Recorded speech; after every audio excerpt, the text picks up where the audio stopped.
hello to anyone who's, to the one person who's lurking, and of course, whoever might be watching in the future. Hello. What a week. Yeah. So, before we get fully started, as is my wont to do when I do an analyst ring, it's best to air our credentials / lack thereof. Cool. Yeah. Shall I go first? Because that's a long fucking list. Yeah. Okay. Okay, relevant credentials or lack. Yeah, okay. It's still a long list. Yeah. Okay. You all know me. I'm Noodle. I'm Ring Spouse. I trained as a historian. I have my undergraduate degree in history. I focused on the Cold War. Now, admittedly, I focused on US-Russian relations and media presentation, but I know my Cold War history. I have to also declare I am from a Polish background. So if you find me slightly biased towards Russia, please forgive me. Or rather, slightly biased against Russia. Slightly biased against Russia, yeah. Yeah. So there's that. I am left-wing socialist. I mean, I'm so left-wing, I left the Labour Party when Keir Starmer took over. That's where I am politically. That's relevant. You'll understand why. I can't pronounce Russian names to save my fucking life. I apologize in advance. Same for Ukrainian names. I will do my best. I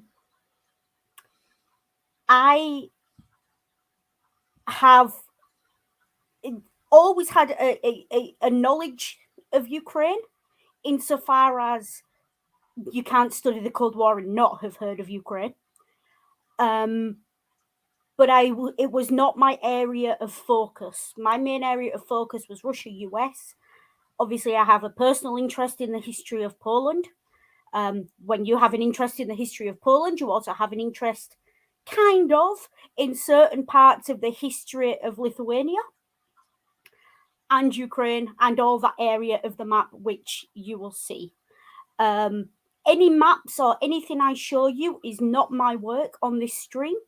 It's literally stuff I've just yanked off websites in the last couple of hours when we decided we were going to do this and go live. All credit to all the creators. I'll drop links as we go on. I'm taking the long view of this war. What I'm going to do, while Ring's talking about their credentials, because we'll come on to that, I am going to ask anyone listening in the chat, anyone there, have a think. When do you think this war started? Drop me an answer in the comments before I start talking. Yeah. Ring? Okay, so my credentials are, of course, rather easy to go through.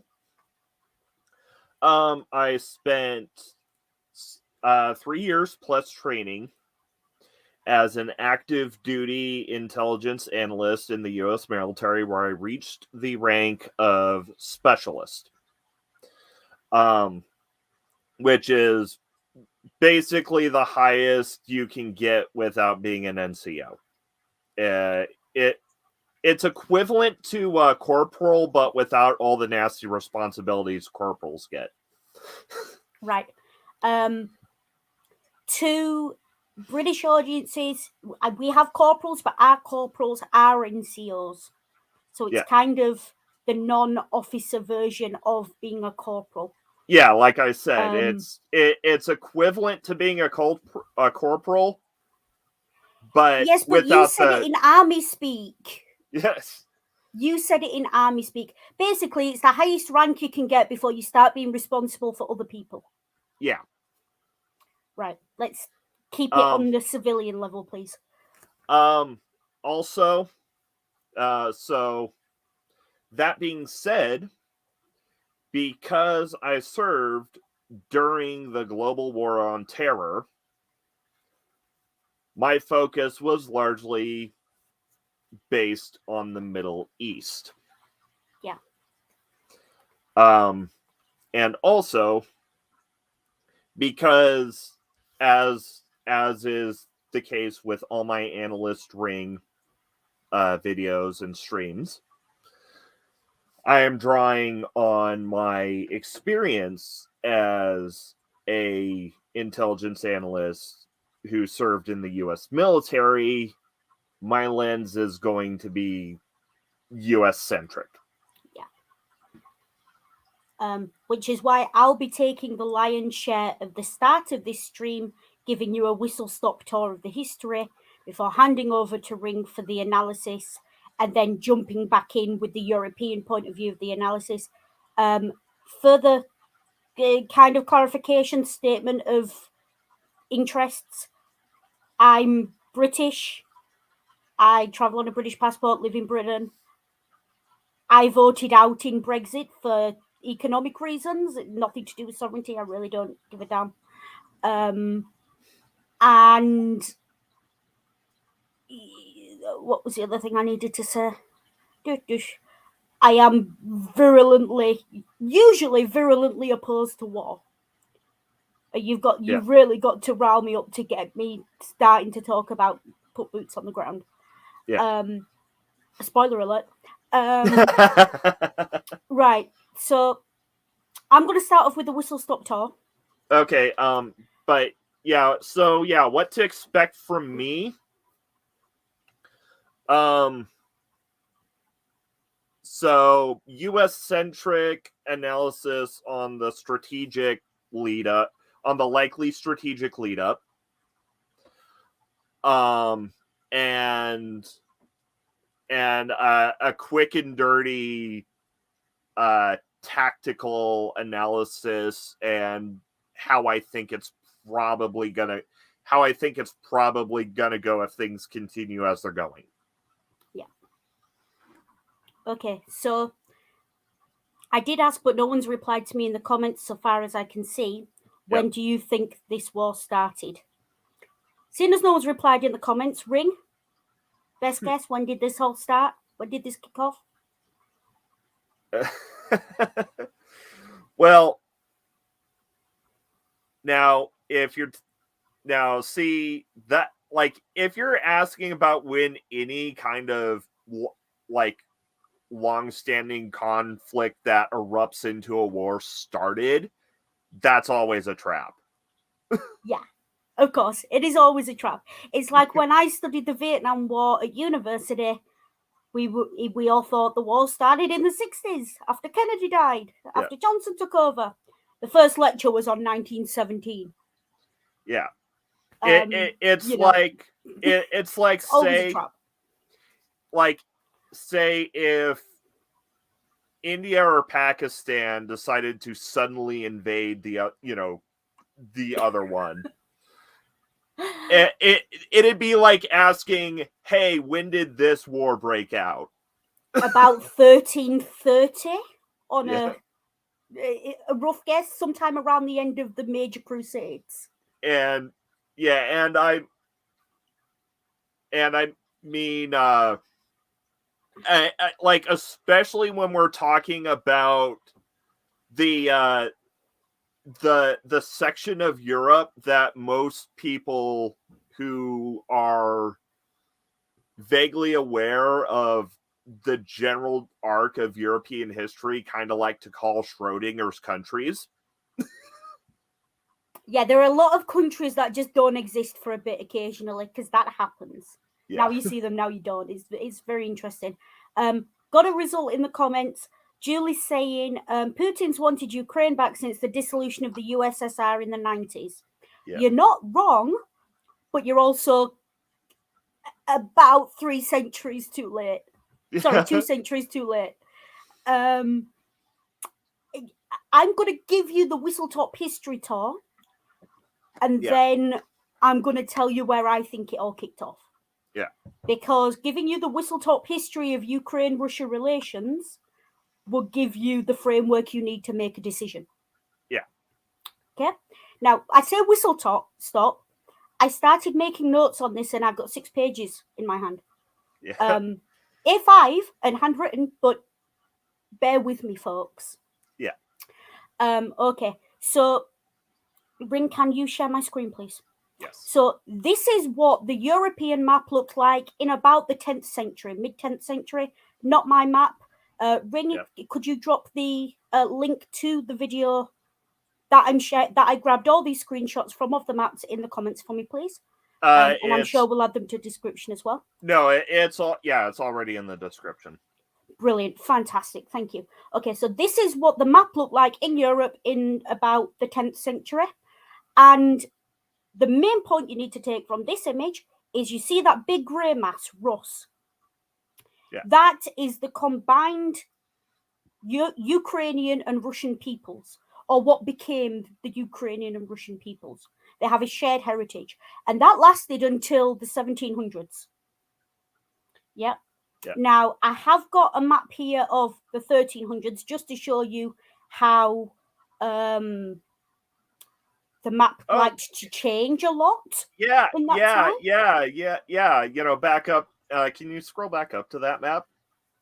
It look at what our boy Genghis did. Yeah. What our boy Temujin did to that lovely little gray area. Yeah. So yeah. I knew you'd like that map. That's why I put it in there for you, just special. Right. By the 1750s, the European map looks like this. Things of note. The Polish-Lithuanian Commonwealth also covers most of the landmass that we would call modern-day Ukraine. That's important. The Polish-Lithuanian Commonwealth, exactly what it sounds like. It's a Commonwealth of Poland and Lithuania. Yeah. It's the Grand Duchy of Lithuania, which eventually became the Polish-Lithuanian Commonwealth, which would eventually become the Russian Empire, but we'll get to that. This map is pre-partition of Poland. Now, there were 3 partitions of Poland, 1772, 1793, and 1795. By 1795, Poland did not exist on the map, and the map looked more like this. This is the map of 1796 of Europe. Poland's gone, Ukraine doesn't exist, hasn't existed yet. So, to this point, 1795, Ukraine doesn't exist on a map. Yeah. There is a Ukrainian ethnic group within the Russian Empire, but they don't exist on the map.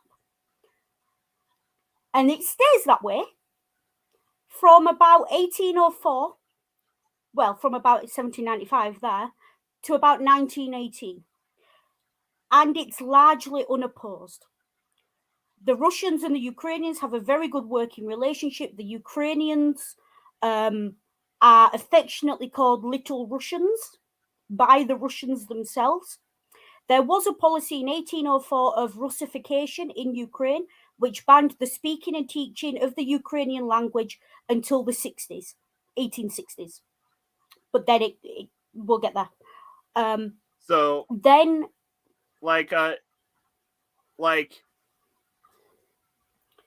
I should say Russification, exactly what it sounds like, teaching the Russian language, Russian culture, Russian literature.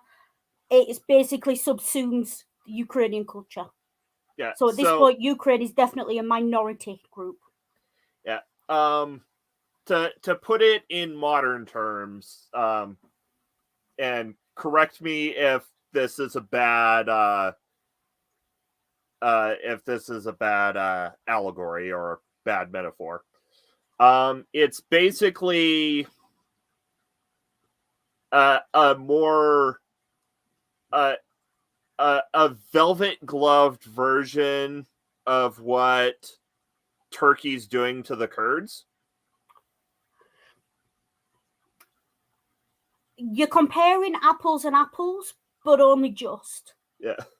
It's not violent at all. Yeah. It's all political. It's not violent. It's all social.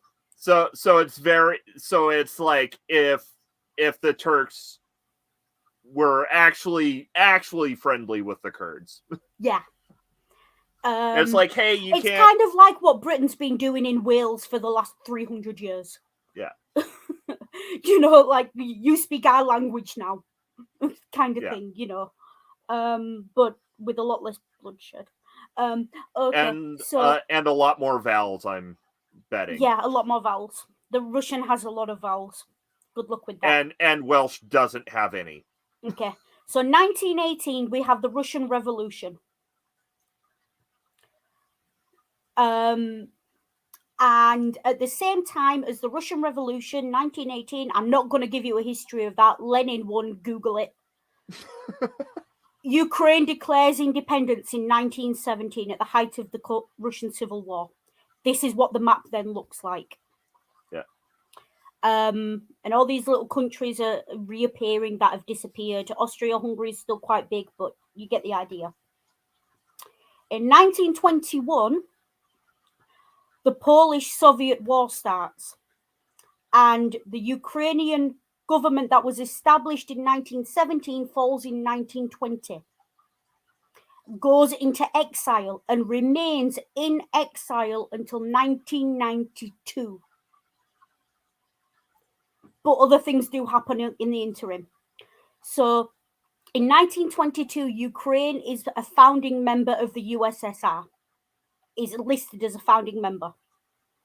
In 1932 to 33, there is a famine in Ukraine. If you've ever studied Cold War history, this is the bit that'll be familiar to you. It killed conservatively 6 million to 7.5 million people. In 2010, that famine was decreed to be a genocide of the Ukrainian people. It wasn't declared a genocide at the time, basically because they didn't want to kick off what's happening now back then. Because the US and the UK didn't want to, they were on shaky ground with Russia because they'd had their revolution. 1934, Kiev is established as the seat of government for Ukraine within the USSR. World War II breaks out in 1939. Russia comes to the defense of Poland. Russia invades Poland. Between the Russian scorched earth policy and the result of the Nazis, by 1941, Kiev is a crumbling wreck. It's a burning ruin. And then they slowly start to rebuild under the USSR. You have Potsdam, Yalta. You can go Google those and check out how the map changed. Let me see if I actually grabbed that one.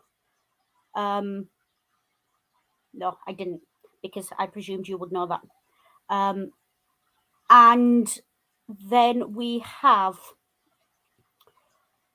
in 1954, there's a de-Stalinization kicks in. So Ukrainian starts to be spoken in the land area that is Ukraine. The reason I've put this map up is so you can see, but basically everything in this map, until I say otherwise, is the USSR. Just hold that in your mind. Okay.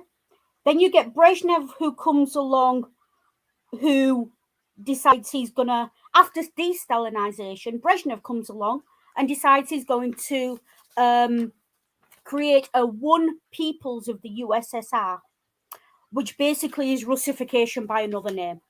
There's a lot of backwards and forwards in the culture wars going on in this history. Then we've got 1985. I told you it was a whistle-stop tour. Gorbachev comes in. You get Perestroika and Glasnost, which are the two policies of restructuring and openness of the USSR. And then you get the Chernobyl disaster, 1986. Again, Google it. It was a nuclear reactor exploded in the north of Ukraine. Yeah. That, put a pin in that. The north of Ukraine is Chernobyl, somewhere around here-ish. Put a pin in that. It's important for when Ring starts analysing. I'm sure Ring has a lot to say about Chernobyl. And the city, not the explosion. Yeah. Combine Chernobyl, those policies that are now showing the rot of the USSR and economic social stagnation. That's when, for the first time in the history of these countries, really, we start to see organized, widespread opposition to Russian rule in the landmass that will become Ukraine. There were minor skirmishes and small separatist groups in the past. Nothing like this.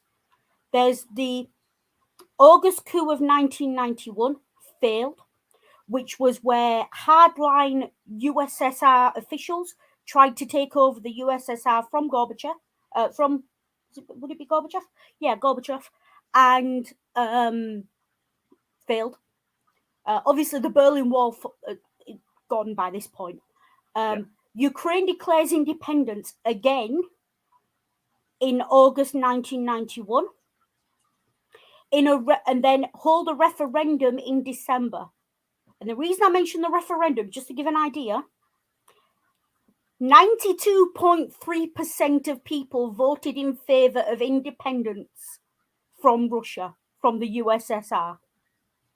Also, even in the Crimea, which had been gifted to the Ukraine as from Russia, the result was 54%. Yeah. So a massive.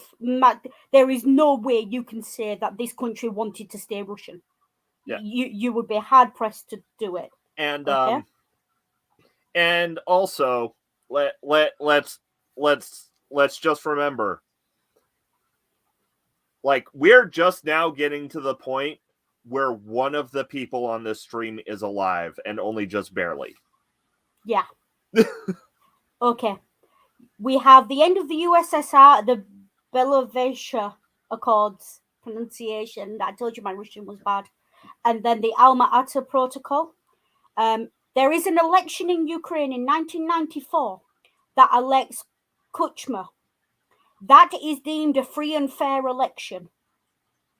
But in 1999, there is another election that has, and I quote, irregularities that re-elects him.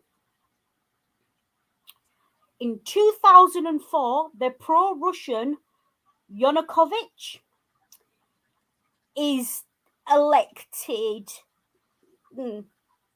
Well, I say he runs. He's elected, and then so he's supposedly elected, but that election's called not fair, and they rerun the count. They basically pulled a recount, and it comes out in favor of Yushchenko, who is pro-EU. At this point, you're either pro-Russian or pro-EU in Ukraine's history. He's pro-EU. In 2008, NATO promises Ukraine a path to membership, guarantees that Ukraine will join NATO eventually. In 2010, Yanukovych, the guy who lost in the irregularities for the last one, wins an election in Ukraine by a landslide. That's important because what he immediately does, he makes a deal with Russia. Gas in exchange to access to the Black Sea port. Okay. And then we have, where are we? Right, 2013. He also suspends trade with the EU. In 2014, there's what's called the revolution. Hold on, no, sorry, I've missed a bit. Okay, so when that first funny election where they had to do the recount, that was called the revolution, what was it? The Revolution of Orange or something? Someone give me the name of that. I know I wrote it down. Orange Revolution in 2004. Okay, that's important because that's the one that kind of really amps up. Yeah. 2004, you have the Orange Revolution that forces a recount of the election. In 2014, you have the Revolution of Dignity. This is what it's called. Mass rallies, and Yanukovych flees to Russia the day before they're due to hold an impeachment vote against him. His government is gone. In 2014, Donetsk and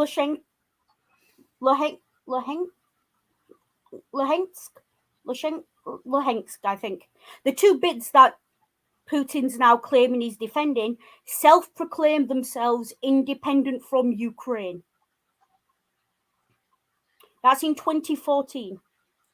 Poroshenko wins a landslide election in 2014. And they reinstate the constitution as written in 2004. Russia annexes the Crimea in 2014. The Donbass war starts, the Battle of Donbass starts in 2014 and is still ongoing.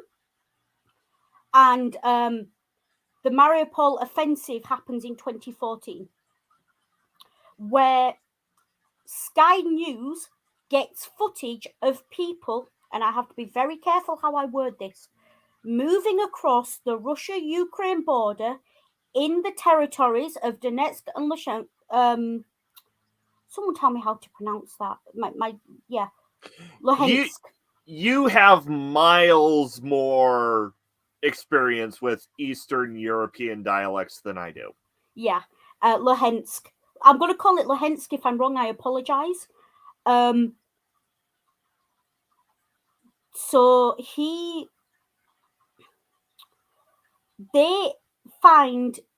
they get footage of people in that area carrying weapons, wearing uniforms that are visually similar to Russian military uniforms.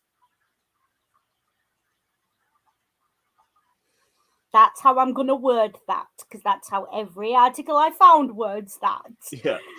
Then the Minsk Protocol is put in place. And the line of demarcation. Now, the Minsk Protocol, I've got the 12 points of the Minsk Protocol here. The main points are immediate ceasefire, immediate bilateral ceasefire, decentralization of power to Donetsk and Luhansk. That's how you spell those words, if anyone is not following my pronunciation. Permanent monitoring with the creation of security zones in the border regions, immediate release of hostages and illegally detained persons, law preventing prosecution and punishment of anyone who took up arms, quote, the inclusive national dialogue to take measures to improve humanitarian situation in Donbass, which is where the battle was happening, to ensure early local elections in the areas that are currently being argued over, withdrawal of illegal armed groups, economic recovery and reconstruction for the war-torn areas, personal security for participants in consultations. Basically, if they show up to try and discuss this, no one's going to take a shot at any of them. That's a fairly standard peace treaty, to be fair. That is fairly standard. Now, the memorandum follows because basically the Minsk Protocol doesn't hold. A memorandum follows which bans flights by combat aircraft over the security zone, withdraws all foreign mercenaries from the conflict zone, bans offensive operations, a 30-kilometer buffer zone, 19 miles for the Americans, and the OSCE monitoring mission. That comes along. I didn't write down the date of that, but it comes along fairly quickly afterwards. It's, if you look on the Wikipedia article for these, they're one after the other.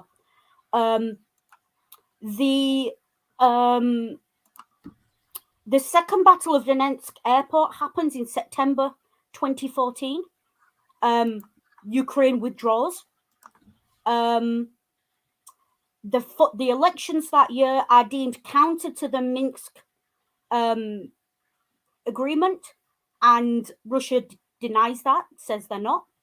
Basically, people said Russia tried to involve themselves, and Russia denied it because, well, of course they did. January 2015, ceasefire collapses. Minsk II in February 2015 agrees a ceasefire. The buffer zones extended to 50 kilometers or 31 miles. There's a buffer zone for tactical missiles and MRLs. And the two districts are they're recognized as devolved districts of Ukraine. So they are still Ukraine, but they have a devolved government. Basically, Ukraine's done to them what Britain did to Scotland, kind of. Russians are given 14 days to pull out.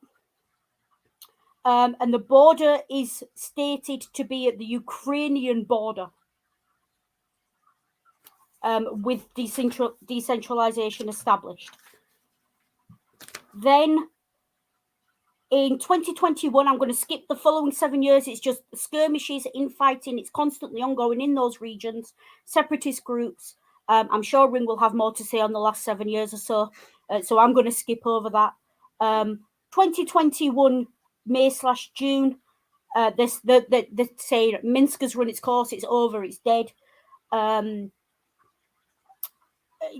The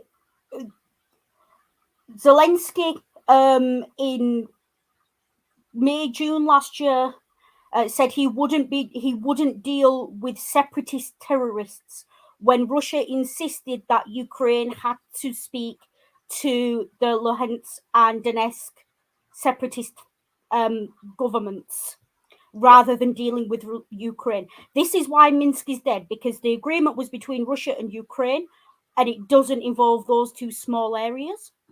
This is why Russia's claiming it anyway. And Russia is claiming that they should have had a seat at the table for it to be valid. Yeah. In October last year, former USSR leader Medvedev releases an article in the Moscow Times on the 11th of October why it is senseless to deal with the current Ukrainian leadership. You know, it's all kicking off now. On the 21st, Russia releases confidential information from conversations with France and Germany, breaching protocol. I'm sure people saw that in the news. On December 21st, the Russian general said, is basically saying that Minsk was not fulfilled by Kiev. So they're putting the blame on Ukraine or the Russians. And the Ukrainians come back and say, yes, because Minsk was signed under the, and I quote, and it's a really bad translation of what he said. I don't know if he said it in English and his just translation's a bit wonky because it's an idiom, or if it's translated that way. I didn't check. Under the Russian gun barrel, so under the barrel of a Russian gun, basically at gunpoint, and is therefore impossible to implement. On the February the 15th, the Russian Duma, the Russian government, appealed to Putin to recognize those two small areas of Luhansk and Donetsk. Putin did that on the 21st. On the 22nd, Putin said Minsk no longer exists, blamed Ukraine, and accused Ukraine of genocide in the Donbass region. 24th, Russian soldiers march on Ukraine. That was 2 days ago. Yeah.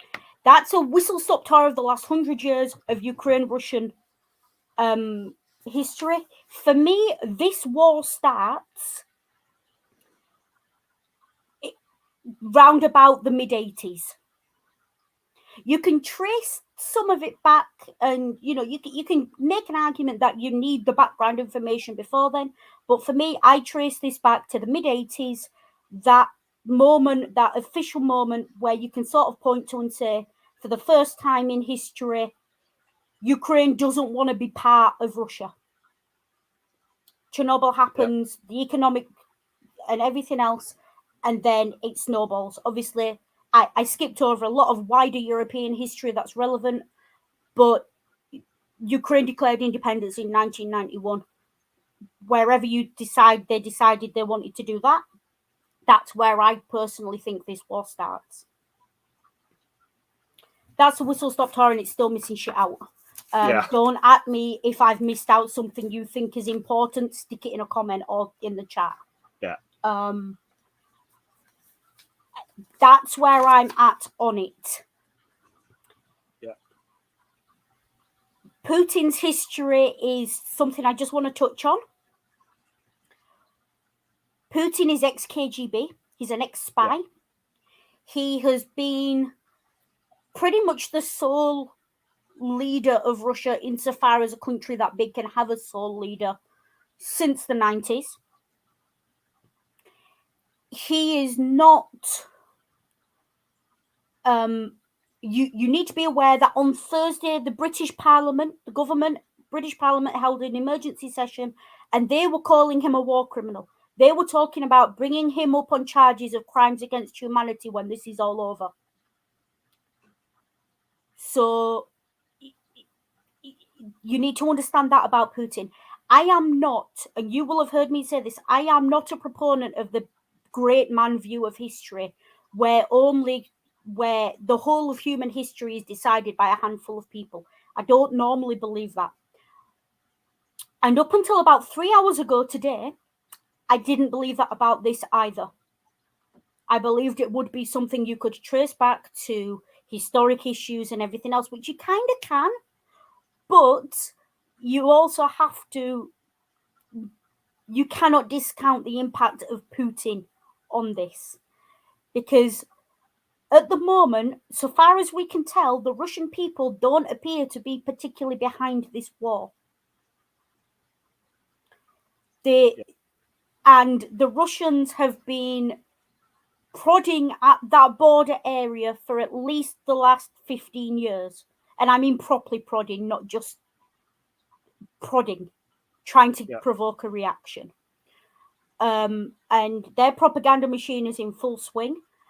This is one of the few times I think if it wasn't Putin, I think it would be a lot less fractious as it is. It may have continued on a bit longer. I think if we hypothetically remove Putin from the equation, Ukraine and Russia continue to rub along relatively peacefully, and eventually Ukraine says, you know what, fuck it, let's give them a referendum. Do they want to stay with us or join Russia? That's the alternate history to this timeline. Yeah. Because that happens. That would have been the thing. I would have imagined when Ukraine started looking towards joining NATO, they'd have had to deal with that situation. And I would have hoped they'd have come to a peaceful conclusion. I'm not all that well read on the internal politics of Ukraine, but that's my broad overview of everything that's happening. For me, Putin is the linchpin of this invasion that's happened this week. Without him, I'm not entirely convinced it goes ahead, although I will say, looking at the troop movement maps from the last couple of days, whoever his generals are, whoever his tacticians and strategists are, they're A, very good, and B, they're very motivated. Now, whether they're motivated for personal, private, or self-preservation reasons, or because they agree with what Putin's doing, I couldn't say. But Putin is the figurehead here. Do I believe that if we remove Putin from the equation, it all stops? No, I don't. But I believe Putin has pushed the button that most other people would not be so reckless to push. And he's been building up to it for at least 10 years. I would argue 20. And that's where I stand on it. Okay. And do you need the share screen anymore? No, I don't need the share screen. Okay.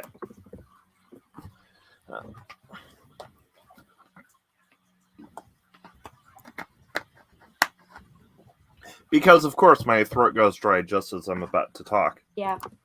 Yeah, I'm about to crack open a beer after that half-an-hour lecture, folks. Yeah, go with it.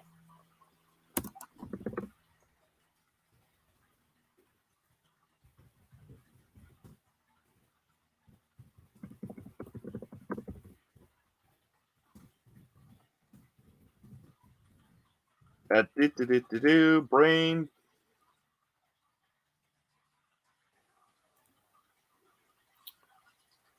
While Ring does that, if anyone Yep. has any questions, drop them in the chat to me about the broader history. If I can answer them, I will. Yeah.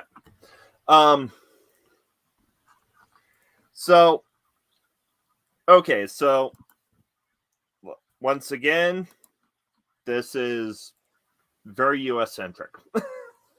I tell you what, why don't you talk about the last 2 days from a purely strategic point of view, analytical point of view, not US centric, just analytical point of view of what you've seen.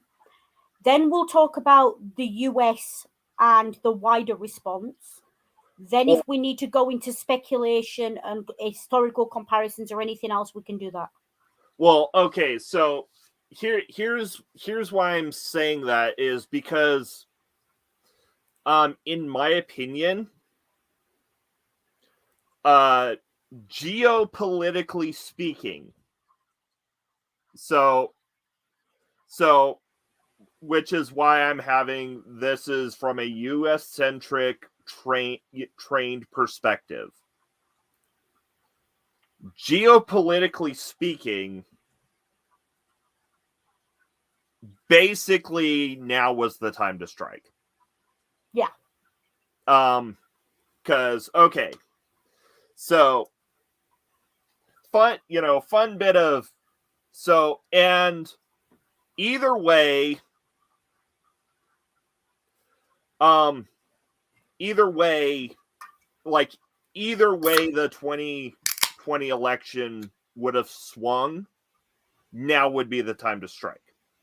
Like, say, even alternate, darkest of darkest timelines, when the Oompa Loompa gets, term 2, Putin probably would have he might have struck a little bit earlier, but it still would have been around this time. Yeah. Because you're saying that, I want to ask, what's your opinion on the impact of Brexit on destabilizing or weakening the European position? That,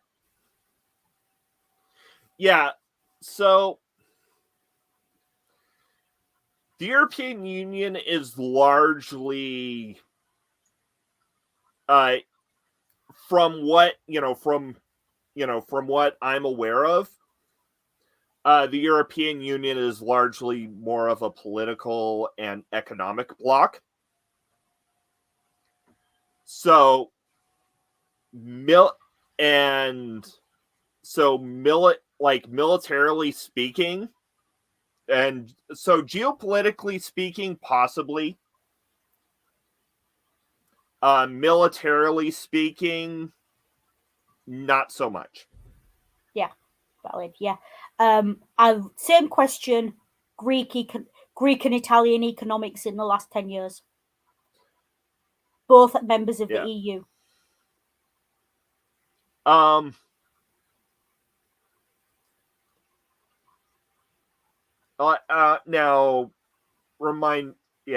so Ukraine's not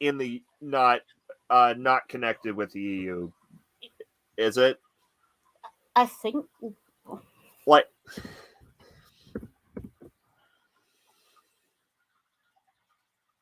no, but they are currently appealing for EU membership. Okay. So, in that case, probably, because if, from what I'm aware, the financial situations have made the EU more hesitant on allowing new members in. And if Ukraine were a member of the EU, there would be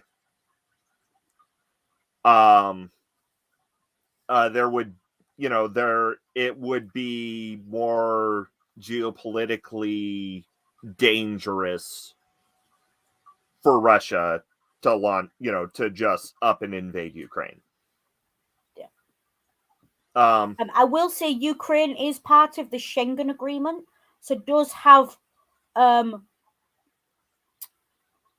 a shared border with Poland, and Poland has opened its borders to Ukrainian refugees, regardless of paperwork, regardless of COVID status or vaccine status.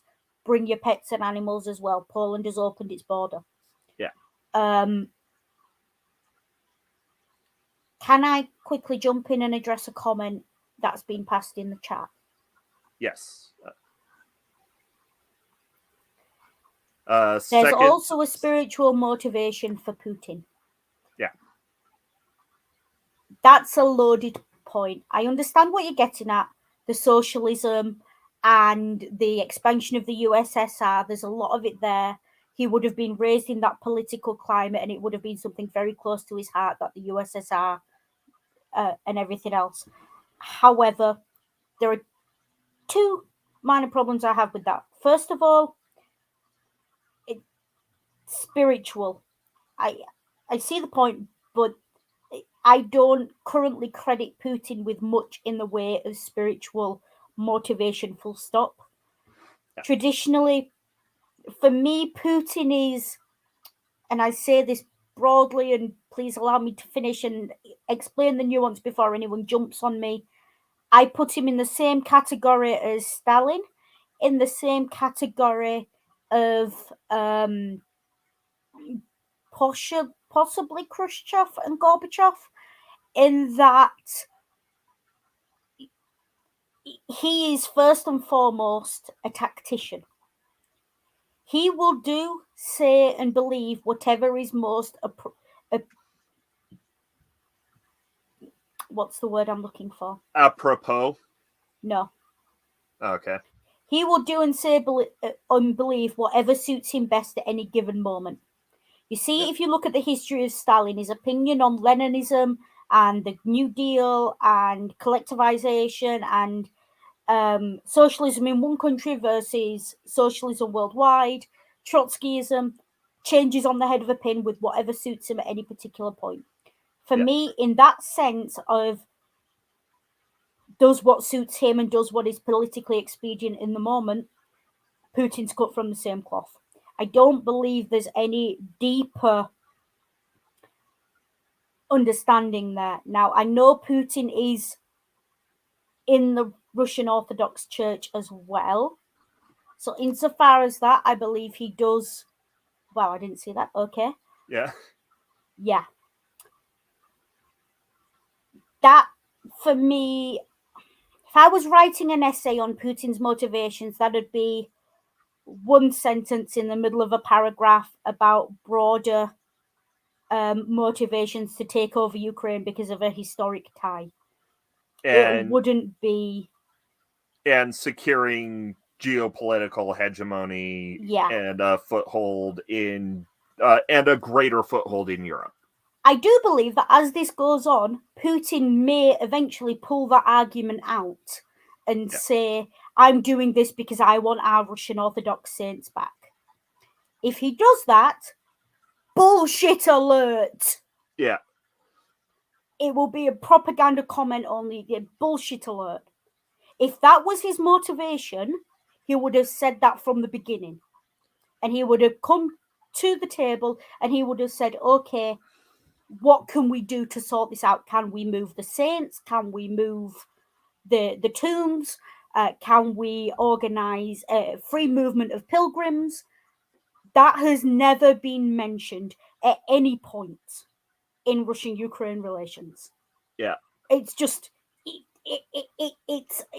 I see why the point is potentially... It's appealing if you want to try and make Putin seem human. We have to be wary of demonizing Putin. He's still a human being. He's still a man.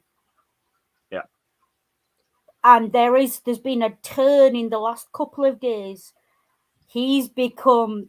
There were blatant, open and strong comparisons being drawn with Hitler in the UK Parliament. We have to be careful of not going down that route. Yeah. Yes, Russia isn't religious. It wouldn't get much traction with the populace. It would, however, potentially soften him on a world stage view. So we have to be careful not to attribute motivations to him that serve his political interests. Also,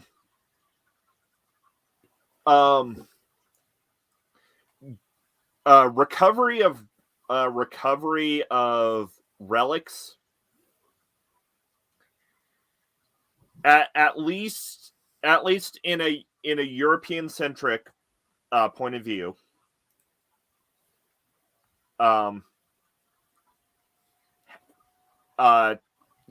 Off the top of my head, hasn't been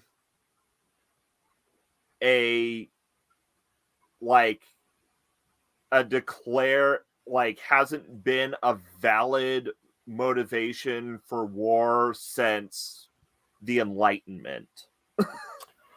I think the last major kerfuffle over anyone's remains was probably Florence and Vienna arguing over Dante, and that didn't break out into war. Yeah. But yeah, as Ola just said, his faith it will get him support with American conservatives, which is why I appreciate you saying it, Laura. But we have to be careful not to attribute that motivation to him, because will gain traction with evangelicals in America, and we do not want that. So, and taking off my analyst hat and putting on my my ex-evangelical hat.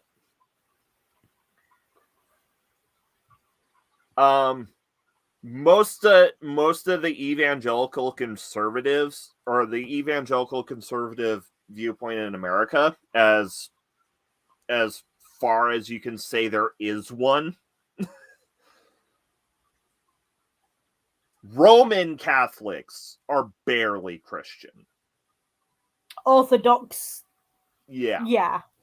I see where you're going with that. Yeah. I will also point out, because I think while we're talking about the religion of the leaders, it's relevant. Yeah. The Ukrainian president is from a Jewish background. Yeah. So I don't want to say historic Christian Jewish issues, but if you wanted to attempt to explain that being a motive, I could see Tucker getting his knife in and managing to cook up a stew out of that and spew it out on screen. I wouldn't put much store in it. I think the religions of the leading players here is as irrelevant as it's going to get, largely because it's 2022 and most of the world isn't looking at that. Yeah. Okay, so back on, I'm gonna put back on my analyst hat, back on track with what I was trying to get at.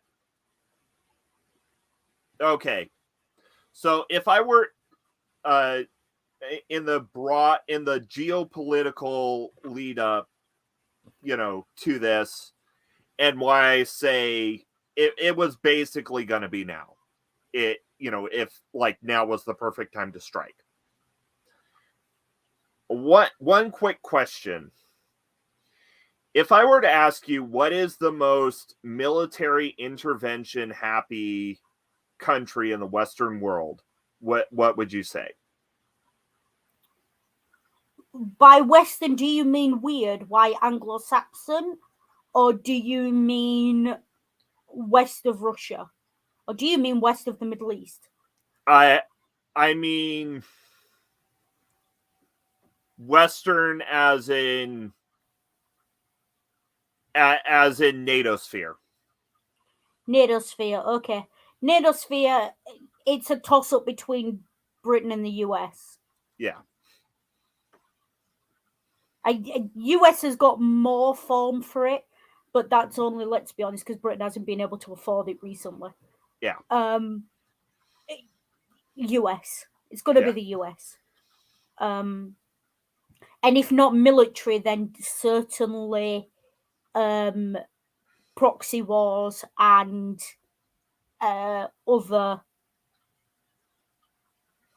than military interventions, I will say, which range from everything from Cuba to pulling out of the Olympics and everything in between. Yeah. And sanctions and everything. And of course, US, like the US and what I will call Russia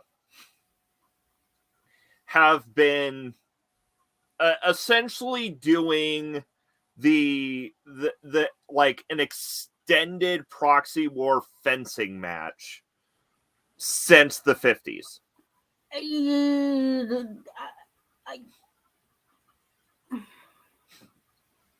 Because the Cold War never ended. From a geopolitical standpoint, the Cold War is still going. I would argue, if you want to, from a geopolitical standpoint, yes. I would take it a little bit earlier than that, and I would say that Russia and the US have been dancing around each other since the late 30s.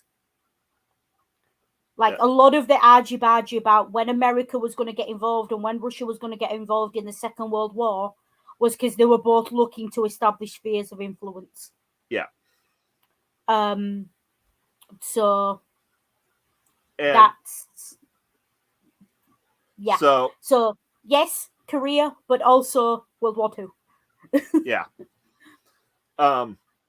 Well, So, so back to, in a, in a Russian invasion of, all-out invasion, the most likely country to be on the board to react substantially, like extremely substantially, like even possibly boots on the ground, would probably be the US in any year other than 2022.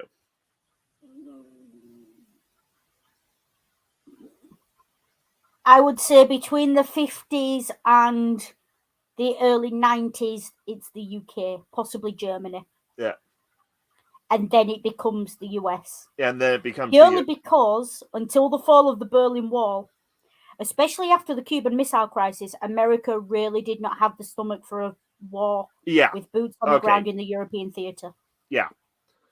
Basically between Nam and 9/11, the US didn't have the stomach for a boots on the ground war.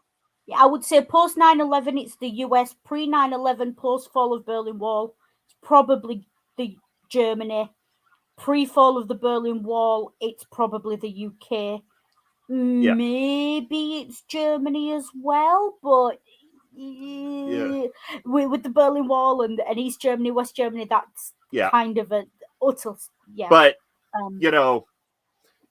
post basic history class Cold War, because of course the Cold War is still going. 93, We're looking at probably the US or the UK, then post 9/11 the US. I can go with that as a very broad comment. Yeah, I can go with that. Yeah. I would say maybe post 2008, I would say Germany. Yeah. Because in 2008 we have the economic crash, and Germany, of all the European countries, is the least affected. I say the least affected, not unaffected. Yeah. And Germany is in a very strong position in Europe. Yeah. And therefore is the one that has both the funds to do it and the historical baggage with Russia to want to have a punch-up. Yeah. However, Germany is still, until very, very recently, was still in the process of submitting and having the application for readmittance to the human race accepted after the genocide in the 40s and 50s, in the 30s and 40s. Ergo, I think until about 2010, pretty much until Trump's elected in 2014, Germany doesn't have the political. Or you mean in 2016 he was elected? 2016. Yeah. Because I will say it, in Europe until very, very recently, everyone was side-eyeing Germany and the way Germany was slowly growing power in the EU. Yeah.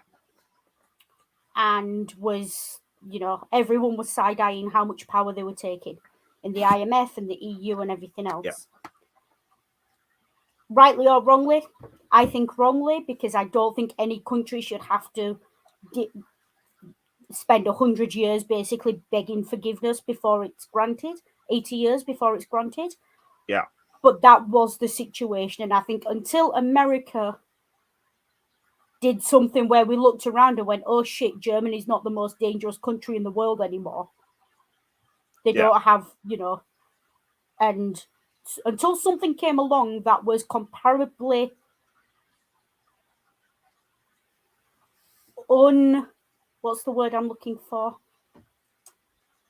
Who was comparatively a loose cannon compared to historically, it was Germany, or at least people said it was Germany. That was the attitude. And then it was America when Trump came along, because holy shit, is he going to press the button? Yeah. So 2020 election, right? Or okay, so we're 2020. Late 2019, early 2020. Trump tries to blackmail Ukraine. And tries. Yeah.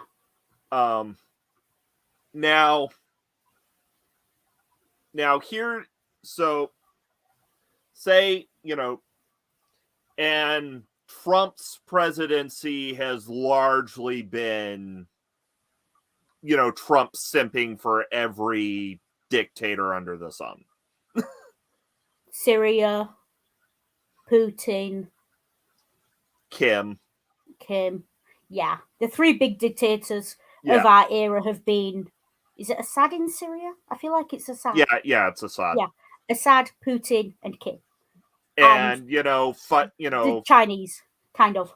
And also the whole thing about fucking over the Kurds for a hotel. I'm still not forgiving Trump for that. Would you like a moment to go on a tangent about that? Because I can see you're bursting too. No, yeah. So, basically, and also, 2020 is when, or 2021, well, okay, big talking point in the 2020 elections is finally ending Operation Enduring Freedom, which is the name for the Afghan branch of the global war of, of Bush's global war on terror. So, basically, and I'm laying out the sides of the US 2020 election in terms of US foreign policy. So on one side, you have someone actively simping for dictators who also has a grudge against Ukraine and also very much puts his own personal feelings above the political of what is the right move geopolitically speaking. Strategically, politically, or economically, or all three? All three. economically, even economically, he put his own economic moves before U.S. interests. And then on the other hand, you have a tired old wet Nilla wafer who's ready to essentially finish off Vietnam 2 Afghani Boogaloo with its own version of Vietnam syndrome. Afghan syndrome, yeah, they'll be writing about that in 30 years. They're already writing about Iraq syndrome. Yeah. So, on one hand, say Trump wins, he's not going to help out Ukraine because Ukraine almost got him impeached. Heck, he might even try and push things to side with Russia. Look at what the GOP are doing right now. The conservative talking heads are doing right now, and they're basically simping for Trump and whoever Trump is simping for. Yeah. And then on the other hand, you've got, in America essentially going through Afghan syndrome and not wanting to take an active military place on the global politics, geopolitical stage. Also, 2022 is a midterm year. So, and midterm years are usually when America turns all of its attention inward because it's figuring out how how some of its states are going to get run and how Congress is going to be set up for the next couple of years. I have a point to make, but I want you to finish that bit about the midterm first, because I have a point to make on that. Yeah. So one, you have a president, either way in the after the 2020 election, you have a president who's not going to want to militarily intervene in Russia. And then, so the question is, why not hit in 2020, in 2021 after the election is finalized? Because even if you have a reluctant head of, president, Congress can still vote to declare war. And in the off year of an election cycle, because essentially America has a 2-year election cycle just because of how the bicameral, the branches work. So far as I understand it, it's something like, is it half of the Senate and a third of the House, or a third of the Senate and half of the House are up for re-election this year? Yeah. It's one or the other. It goes one way or the other. Yeah. But it's more than enough to swing the majority in both houses. Oh yeah, midterms are always that way. Yeah. Which is just a point I want to make. Biden will be being careful, but Biden also has to consider his election prospects, both in the midterms and re-election in a couple of years. And I hate to say it, but Biden's popularity figures are atrocious. Yeah. Wars make presidents popular. Especially if it's pitched, especially if, in this case, if you believe it's a just war for the right reasons, defending the sovereignty of a sovereign nation from an outward aggressor, which is basically the American imperialist, the American dream in a nutshell. Yeah. Wilson is having fun time in his grave right now. Yeah. And I'm sorry for that mental image. Ew. But yes, if you want to win an election, you start a war, basically. Yeah. You know, and I bet Boris is loving it as well because he was having to resign. Like 2 weeks ago, they were calling for him to resign. Now, all anyone can talk about is Ukraine. Yeah. It suits certain heads of states for this to be the major issue. We also can't discount the impact of COVID. Yeah. And also the rising tensions over COVID. America buying up all the vaccines, Russia producing its own vaccine and sending it out to extend that sphere of influence and that sphere of sympathetic ears to their cause into Africa and South America and Asia and the subcontinent, etc. All of that, people are going to be thinking about that. If you ask someone in a country in Africa, which, you know, who are we going to support, America or Russia? They're probably going to say, which one made the vaccine that went into my arm? Yeah. Which one didn't buy up all the masks illegally, breaking contracts left, right, and centre? Cough, Trump, cough. And which one didn't put me at risk when COVID was a major risk? That's who they're going to support. And unfortunately, that's Russia.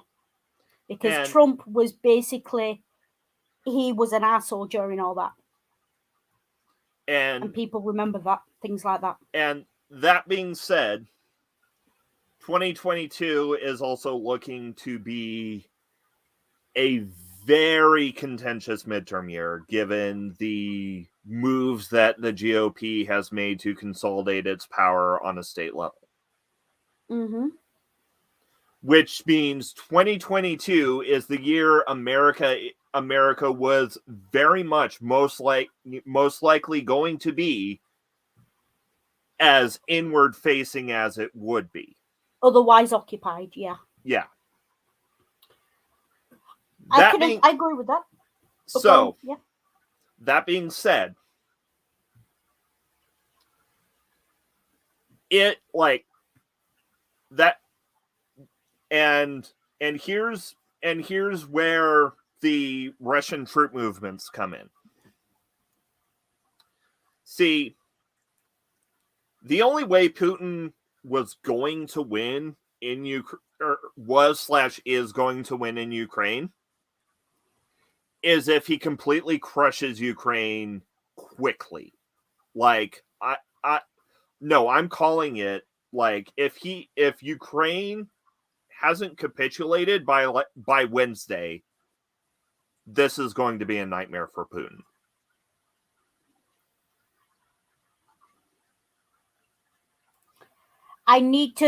There's a tweet that's just popped up on my timeline that I think is particularly relevant when we're talking about America. Okay. So I'm just going to save the relevant bit and share it.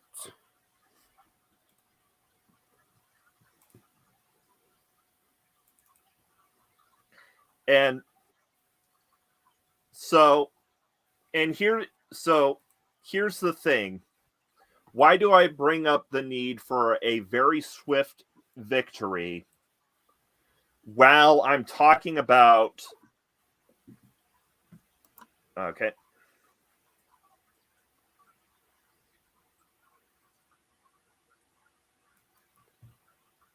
Carry on. That just because you were literally making that point and it scrolled up my feed. So yeah. Yeah.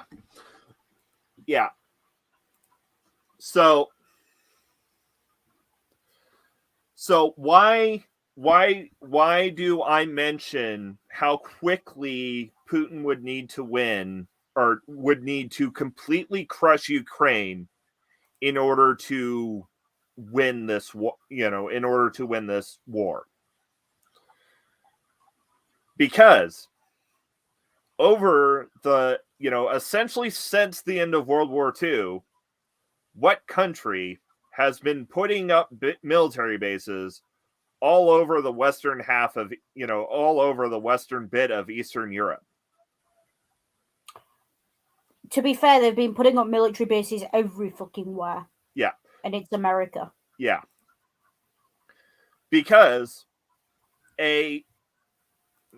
actually I'm just gonna kind of leave that up, but hold on, I'm gonna do that that's not going to work. That's not going to work. That's the opposite of what I want. Okay, it doesn't do what I want. That's fun. Okay.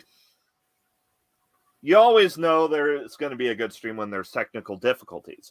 But so this is why it's important to strike hard and fast when when the country most likely to intervene is as focused inward as possible. There are military bases that could be within Ukraine, that could deploy troops to be in Ukraine within days. That's not any kind of classified information. Fox News. That's literally what anyone could discover looking at any public source map. Yeah, you can also see that it was announced earlier today. I forget the source. I apologize. It was announced that Britain does have Air Force on standby in Germany, ready to offer air support. Yeah. Again, public knowledge. A lot of countries have bases in Germany, especially Air Force bases. It's a strategically advantageous position. America has bases in Poland as well. Yeah, and Turkey. Again, and Turkey. All strategically advantageous positions in this fight, all well established. You can Google it. You can literally Google it. Heck, our bases in Turkey kicked off the Cuban Missile Crisis. Yeah. So that is why, to win in Ukraine, and of course, when you're playing, when you're putting on the red hat,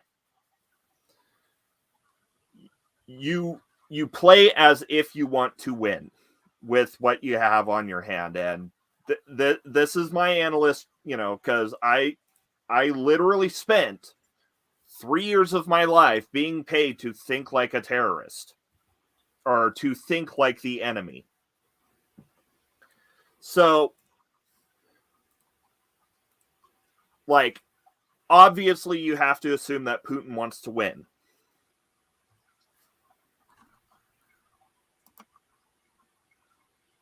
Yeah. Hold on. So,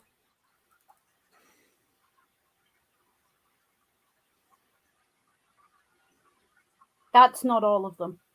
Yeah.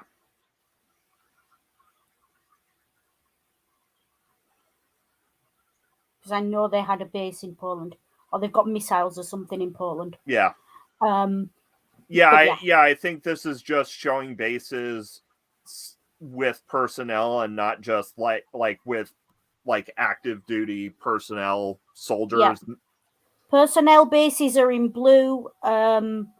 Bases with nuclear capabilities are in yellow on that map. Yeah. Credit to Barons, whoever they are. I just Googled it. Yeah. Legit just Googled it. Yeah. Yeah. So, yeah, like the U.S., if it wanted to, the U.S. could have forces in Ukraine in a week without having. Okay, speaking as someone who's gone through a deployment, a routine deployment, I'm giving it a week. Yeah, okay, that's valid, yeah. If they were in a hurry and they didn't stop to take selfies, they could have air support over Ukraine any day they liked. Yeah. They could have boots on the ground conservatively 5 to 7 days. Yeah. Maybe quicker, but Yeah, and I'm saying without calling on troops that are stationed in the U.S. That's just using what they have. Yeah. I will say, I think you are potentially, and this might be an American thing, overestimating the size of Europe and how long it would take soldiers to get from some of those bases into the Ukraine. No. No, because yeah.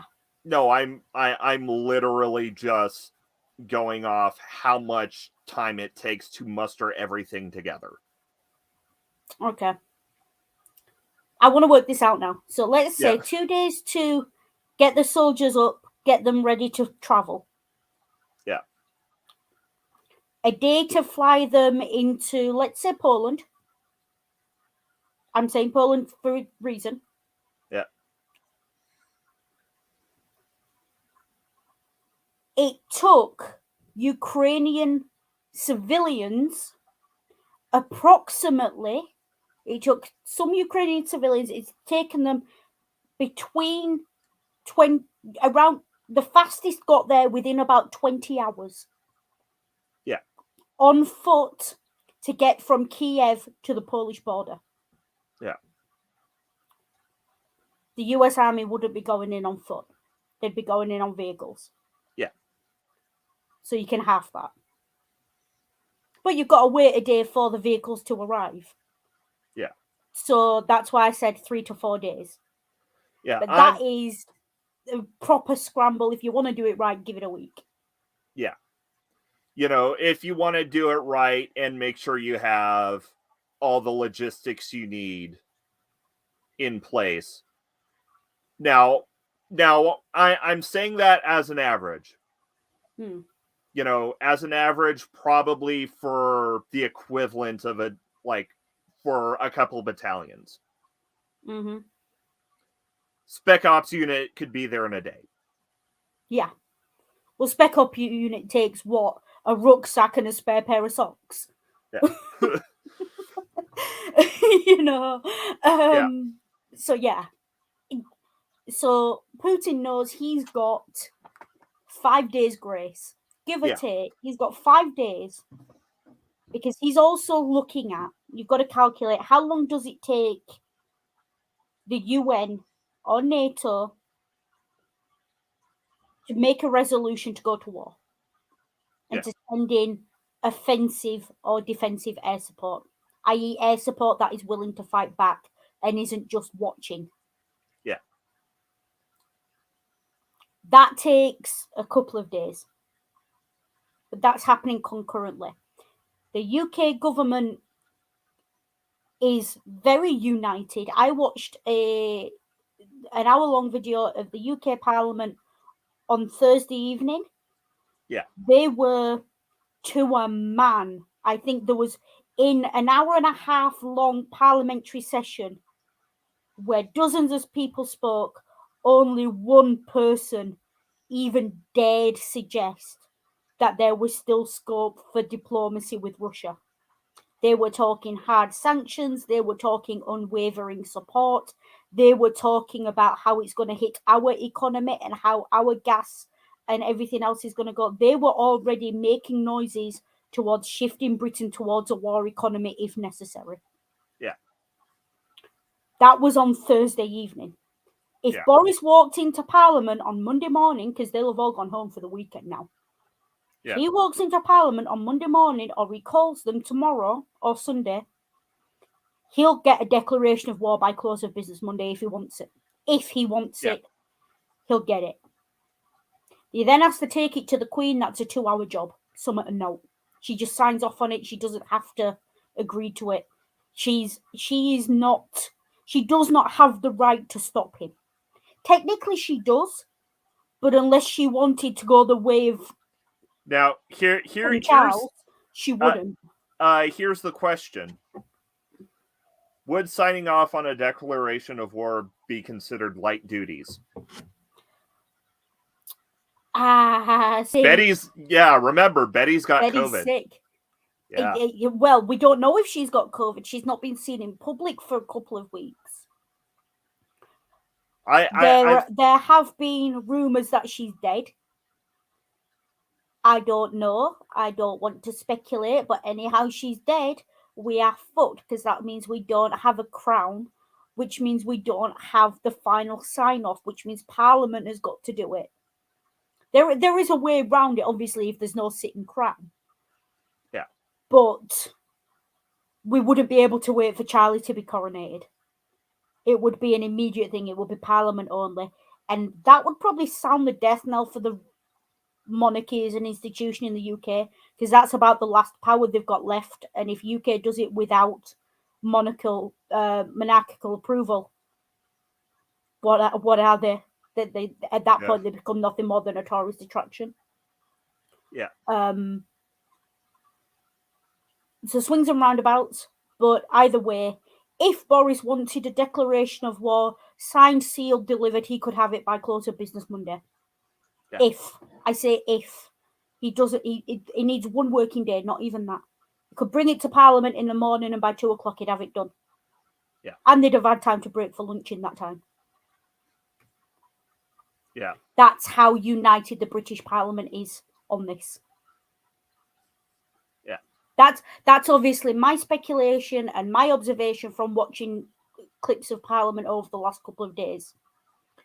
But that's where I think there would be very few dissenting voices and nowhere near enough to force an actual vote, and it would be on the ayes. It would be on the ayes in British Parliament.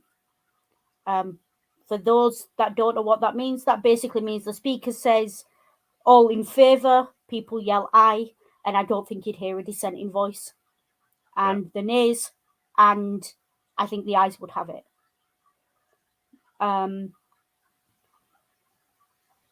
So, but don't forget, Britain is bankrupt. Yeah. The thing is, we can't afford a war, but we couldn't afford a war in 1918 either, or in 1939. If there's one way to turn a collapsing economy around, it's to put it to war, because suddenly the whole economy changes.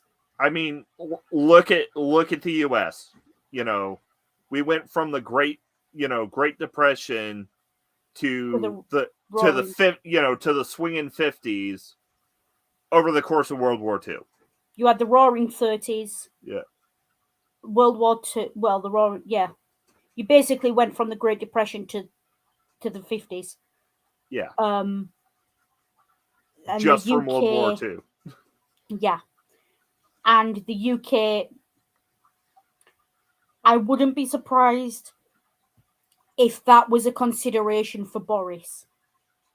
Yeah. But it is something to be aware of, that there is a taste and a appetite for war in this country.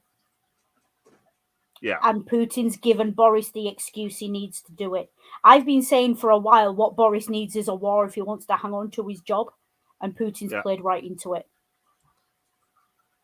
And meanwhile, America's gone into its, Afghan syndrome slump. Yeah. But if the UK goes in, the US follows eventually. Yeah. That's just how that goes down. Special relationship and all that. And once again, open, the information's open and out there. Mm-hmm. The US already shipped a bunch of weapons to Ukraine. Yeah, so did Denmark today after Germany lifted the ban. Yeah. That was in the news. I will say I'm a civilian, so anything I say is public knowledge and publicly available. We've talked about, you've analysed it from the American point of view, we've talked about the history of it. I want to talk about the propaganda of this war and the optics of this war, because we've touched on them here and there, but it's really important we nail this down and get it right. Yeah. Putin is putting forward a narrative He's claiming he wants to denazify Ukraine. Now, set aside your horror and disgust that he would say that in a direct attack at a sitting Ukrainian president with a Jewish background. Set that aside for a moment, because that's the least of your concerns here, although it is abhorrent, I will grant. Yeah. And he keeps talking about the Minsk Accord. Now, as I said, when I went through the whistle-stop tour, Minsk Accord, as he put it, was done at gunpoint. Yeah. Both Russia and Ukraine have separately stated multiple times that the Minsk Accord is dead, the Minsk Accord is impossible, the Minsk Accord will not proceed, cannot proceed, etc. So Putin latching onto that now is pure propaganda. What he's doing, he's trying to claim that the Minsk Accord that said decentralization in those two regions, but they remain within Ukraine. He's trying to twist the popular memory of the Minsk Accord, assuming that most people who hear him are not going to Google it and are going to take his word for it, that the Minsk Accord said that they become either independent or part of Russia. Yeah. It didn't. Don't fall for it. He's also claiming there's a right-wing unit in Ukraine. There is. And they started out as neo-Nazis. They did. The Ukrainian government kind of just went, oh, so they're a thing that exists, and has ignored them because, frankly, it was less hassle than actually having to deal with them. Yeah, it's not just a river in Egypt, folks. They didn't want an internal war. That's why they left it. Yeah. That unit there. There's another bit of misinformation going around, and I don't know where it's come from. The Telegraph ran it, the Daily Mail ran it yesterday, the Express ran it, the Mirror ran it, the New York Times ran it today, saying that Russia has basically crematoriums that are trucks. Now, given the already even before that we were hearing comparisons to Hitler, that sent a shiver down my spine. Yeah. The supposed use for them was for them to cremate their own soldiers when they were dead in order to keep the official figures of how many Russian soldiers had died low. The photograph that is going around is from 2013. The trucks are capable of being mobile crematoriums. You would have to have hundreds of the damn things. They're capable of cremating about 8 to 10 bodies in 24 hours. And they're whether Russia actually owns these and is using them, as of last night when I checked Snopes, was unproven. It makes him sound like a monster. Don't fall for it. Don't fall for the propaganda on either side. We have to cling to and remain understanding of the nuances of what's going on here. Because the minute Putin becomes the monster under the bed, that's the minute in the Western world we give our leaders free rein to go to all-out war. Yeah. And we stop thinking and we switch off. Don't fall for it. To touch on the Ukrainian ignoring the neo-Nazi cell. That's completely understandable to me, considering how after 9/11, Bush basically set up a get all the military training you want free for all across the region. Yeah. I will also say. Yeah, the GWAT was the GWAT was basically, and by GWAT I mean, global war on terror. What even if you weren't serving in the military, it was basically the training ground for like every extremist cell that could conceivably send people into the area. Yeah. I'm also going to make a comment, and I passed this comment. Ring will back me up. I said this to you 2 days ago. Yeah. About Putin saying he's denazifying Ukraine. Yeah. If Putin cared about neo-Nazis and the rise of right-wing fascism, and he was going to invade one of the countries on the border with Russia, he would have gone for Poland. But Poland is in the EU. Poland has alliances in the UN and in NATO. If he hits Poland, he immediately causes World War III. And so he hits Ukraine instead and uses the excuse. Poland has seen a rise of neo-Nazi and fascism over the last 15 years or so. It's been rising slowly and it's been going more and more right-wing. You've seen their anti-LGBT laws, their anti-trans laws, their anti-gay laws. They're, the way they're slowly turning on Israel. There is a rise. There has been a rise there at Poland. I'm not saying he should do it. I'm saying if that was his true motivation, he would have gone for Poland. But Poland ends him because the minute he puts a boot on the ground in Poland, World War III starts. Because Poland is so well protected on all sides and has alliances left, right, and centre because it is the strategically advantageous position in Europe.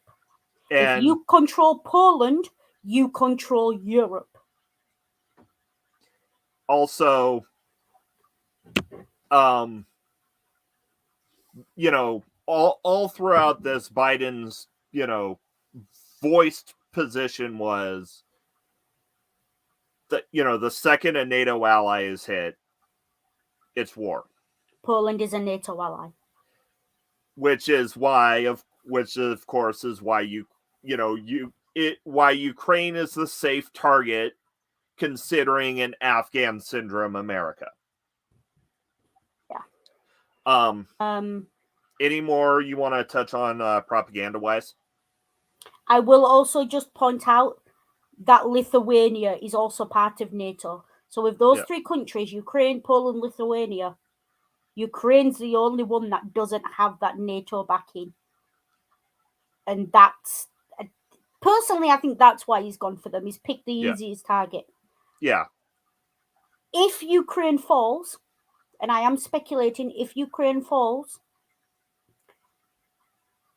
Putin's behavior is such, I'm not convinced he will stop, nor am I convinced Europe will accept that outcome.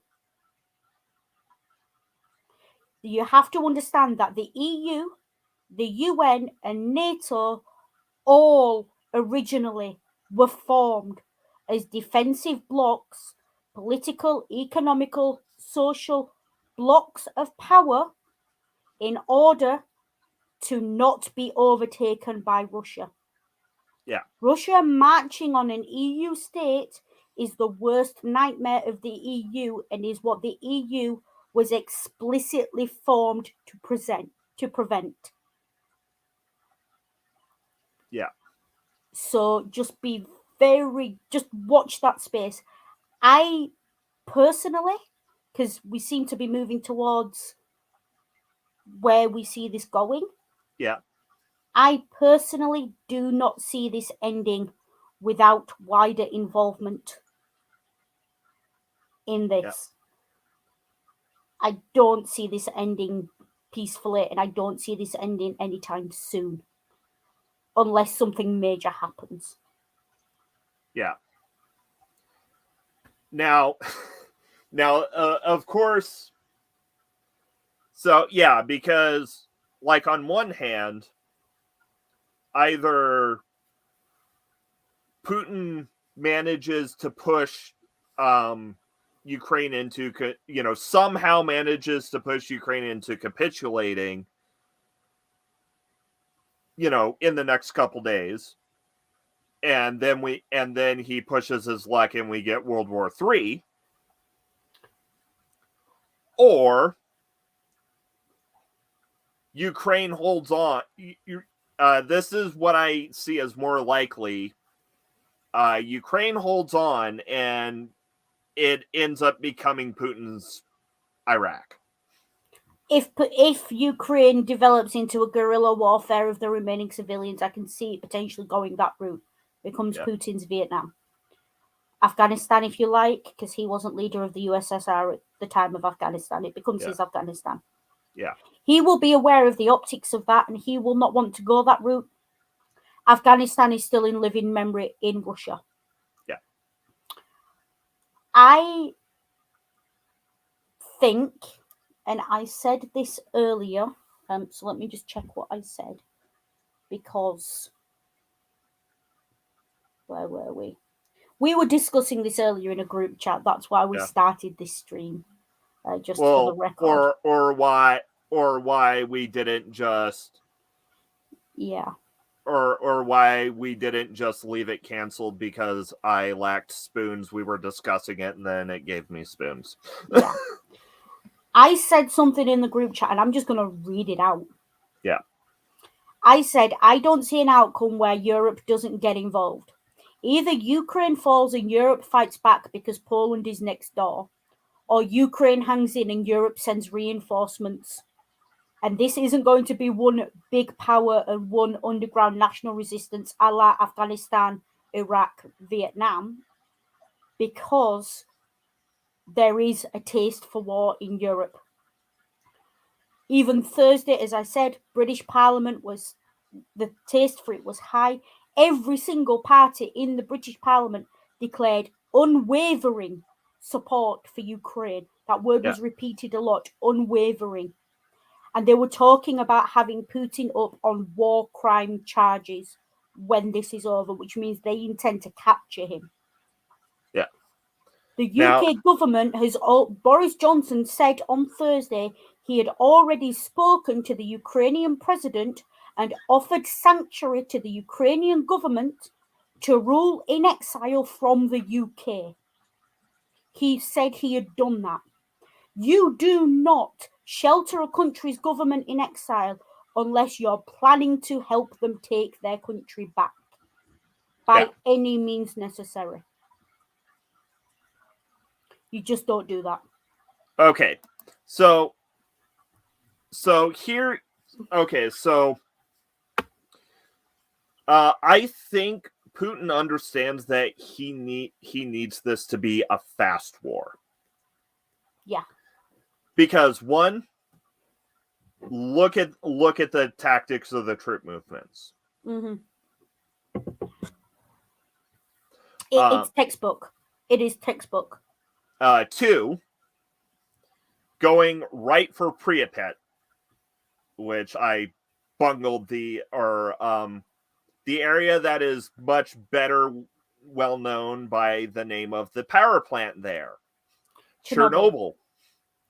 Just call it Chernobyl. You can pronounce that. Yeah. So here's why, and of course his reason for going for Chernobyl was stated as to protect it from extremists. Because if anyone knows anything about Chernobyl, they know that is a no-person zone, because if you go there, it is so radioactive that you will die.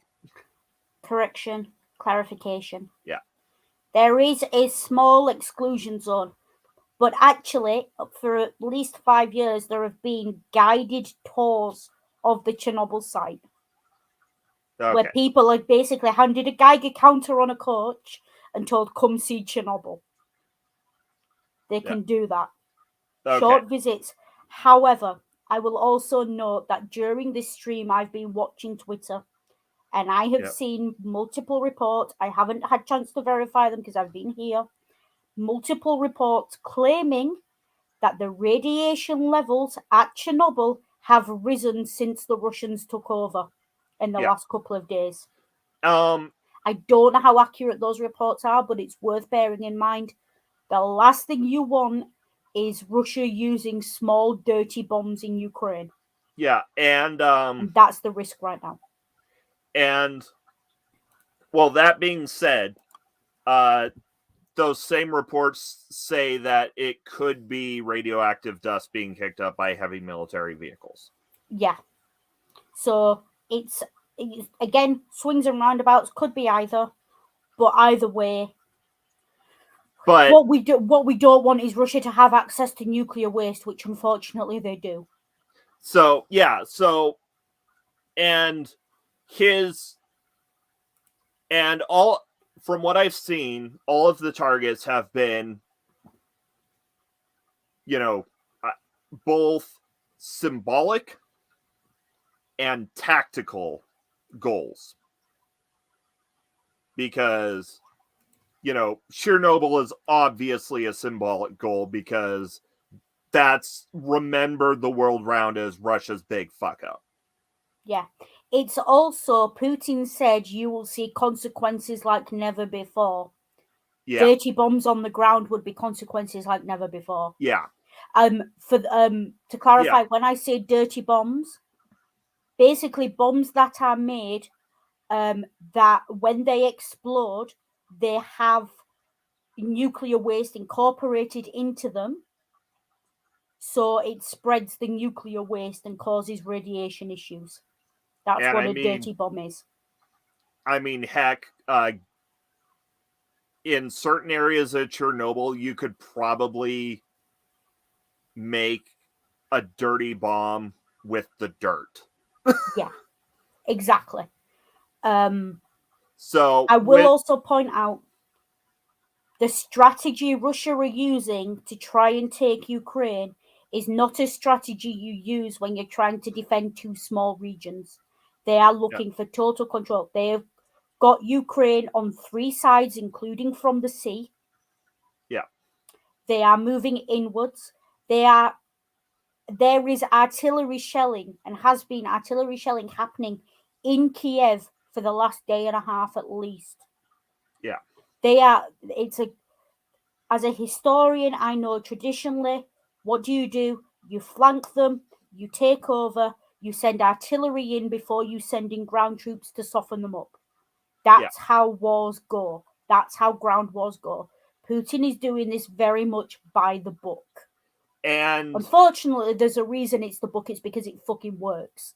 And also, with the exception of Chernobyl, basically everything's been a beeline for Kiev. Once again. But basic capital. Yeah, basic book of military strategy on a geopolitical or on a military political standpoint, you take the capital, you win the war. Yeah. They could move the government to Lviv. They could also go into exile. But if the Ukrainian government leaves Ukrainian land, it's a minor loss if they have to move out of Kiev. It's definitely symbolic and a propaganda loss, but it's not necessarily the end if they have to move out of Kiev to somewhere further west within Ukraine. If the Ukrainian government leaves Ukraine, they are essentially de facto surrendering because they are saying they can no longer maintain safety in their own country. That's why the Ukrainian president is sharing videos of himself walking around in Kiev, why he said he's staying, why he's declared martial law, and why he's told all civilians, you now have the legal right to carry a gun. He's hoping that the civilians are going to stand up and start a guerrilla war. Because when you have a massive incoming force like the Russians in the way they have, the only chance you stand is to guerrilla warfare it. Yeah. If you want examples of that, look at how America lost in Vietnam, America lost in Korea, Russia lost in Afghanistan, America lost, am I allowed to say that? In Iraq and Afghanistan. The only way to take on a traditional force of that size, unless you have a force of equal or more or larger, is to go guerrilla. Yeah. That's why he's calling for that, and that's why he's staying, because he's trying to organize a guerrilla fight back, a resistance. And so, and here's why I'm leaning towards my analysis and prediction that Ukraine is basically going to turn into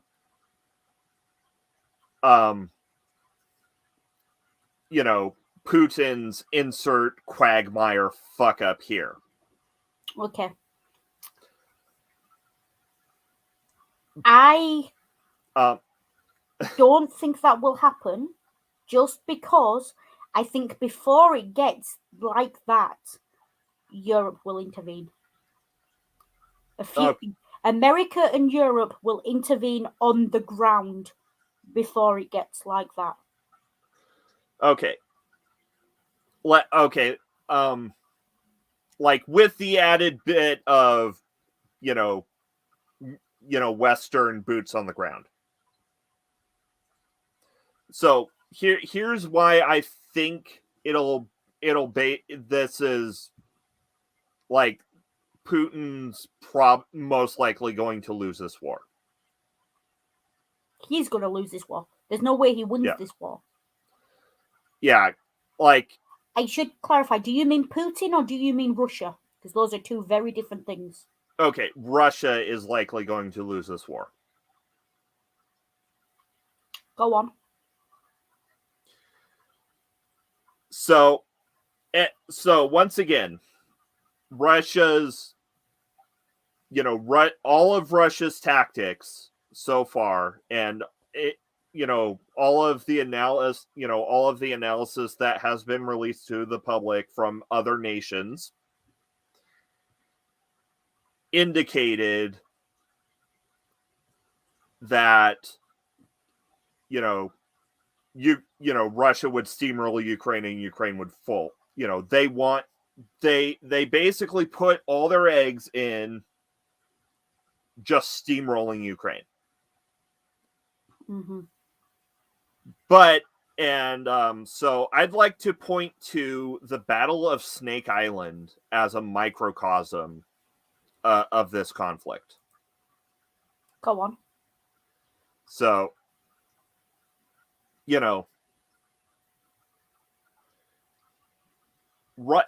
so Russian warship shows up to the outpost on Snake Island,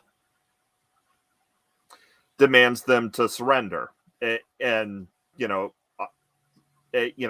expects them to, as if they're like, hey, we're here, you're just gonna surrender.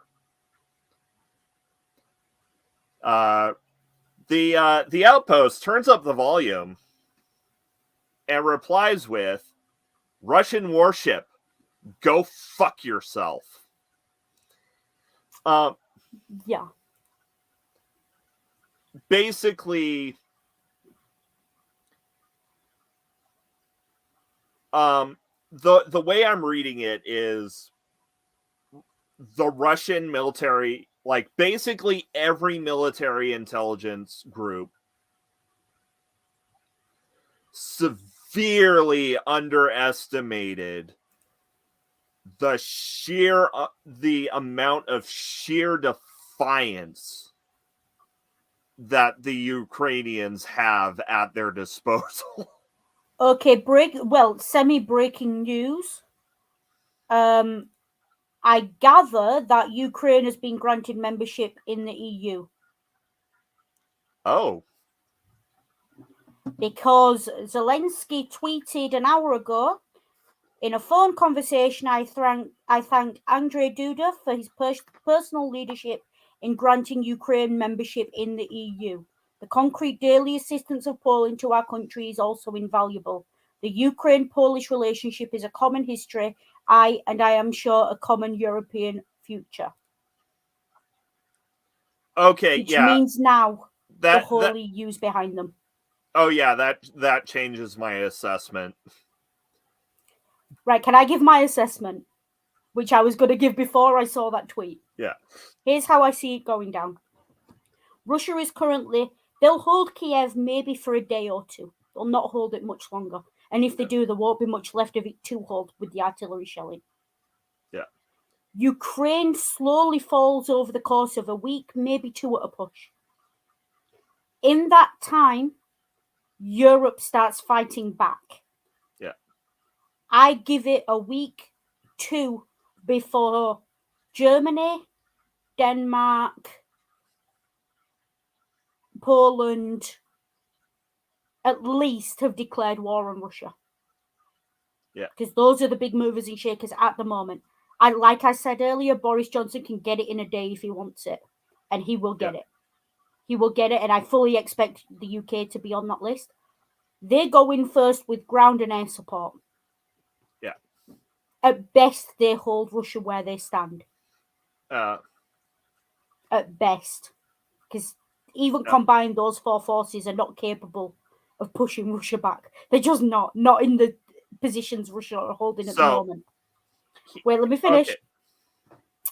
This becomes a war, and the only way this war breaks is if something happens to Putin. Yeah. I think if Putin falls, i.e., in whether he's captured, killed, or otherwise politically disposed of, I say politically, i.e., he's stripped of power,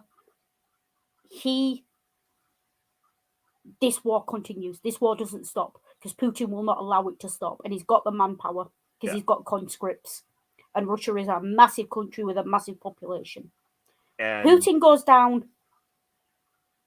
Russia comes to, at the very least, the negotiating table. Yeah. Depending on who the leadership is that takes over from him, depends on how that goes. You have to remember that the Russian parliament wanted Putin to do this. Yeah. So they are at the moment united. Yeah. I think if they stop Russia's access to SWIFT, which they're still pushing for and they're still trying, SWIFT is the international money movement system. If Russia doesn't have access to SWIFT, they cannot get money in and out of Russia. That's going to be a major logistical nightmare for them. Especially since the Russian economy is already tanking. Yeah. The ruble went into free fall the other day and it hasn't stopped yet. Yeah. So that's if it's going to be short, that's how it goes down. Depending on how long it takes them to capture Putin, depends how long this goes on for, I think. Yeah. I think Putin is very much the linchpin, because if they capture Putin or if Putin is otherwise removed, Russia then does not have a clear leader. Yeah. There isn't anyone you can point to in Russia now and say, that guy's going to take over from Putin. Yeah. Because Putin hasn't done that. So they come to the negotiating table weak. They negotiate. I think the negotiations end in Ukraine gets back its land, Russia gets back its land, and those two bits in the middle get a referendum. Yeah. That's how that goes down. So that's the best case scenario. That is the best case scenario. It becomes a war of attrition and someone catches Putin eventually. That's the best case scenario. That's how you stop this war.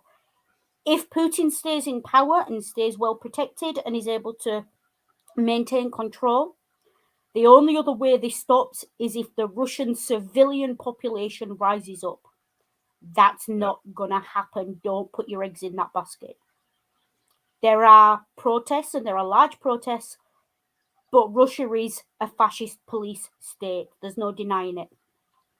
Those people who are out protesting, I'll be surprised if we still know where they are in a year's time. Yeah. That's not. It could potentially make him a little bit weaker. But don't forget, you've got Russian propaganda TV going on and everything else. And At the end of the day, you're a Russian, someone knocks on your door and says, come and fight for your country or we kill your family. Are you saying no? Yeah. Are you really saying no to that? Because I can see that'll be how it goes if they start. Yeah. Putin's already conscripting people. Putin's already got conscription going. Yeah. So I don't see. They will play a part, but I don't think in and of itself the Russian people rising up is something to hope for. Okay. So with it's either a war of attrition or Putin goes down. It's one or the other. Okay, so with the breaking news that Ukraine is now a part of the EU, here's my forecast. In the next 12 hours, there is going to be a massive Russian offensive. There has to be. They have to do it before the EU regroups now. Yeah. No, because here's the thing. Currently, 30-odd member states now moving in defense of Ukraine. No, yeah. So here's the thing. Currently, no one has air superiority in Ukraine. Now, when we were talking about military support, we were talking about boots on the ground. You can get, Wait, sorry, clarification. He might be being political here. There is no headlines to say Ukraine have joined the EU, so he may just be thanking the Polish president for raising it again after they got denied 2 days ago. Okay. There may be political wording going on there. Okay. But either way, I don't see it not going through now. Yeah. If it's raised again. It's a matter of days. Yeah. So basically, with that tweet, Russia knows its timetable has shrunk considerably. My conservative estimate was giving them to Wednesday to force a capitulation as their only win condition. This moves it to maybe Tuesday afternoon at the very latest, probably Monday. Because once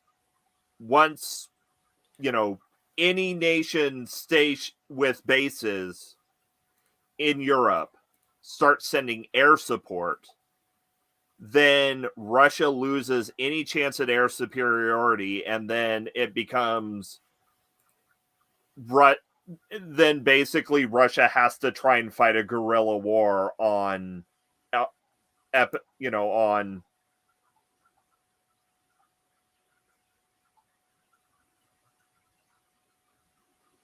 I don't know how reliable that is, but it's telling that that's the story that's being put out. Yeah. Yeah. What can I say? I was very good at my job. It has to happen. If Ukraine is pushing to join the EU again, then you've got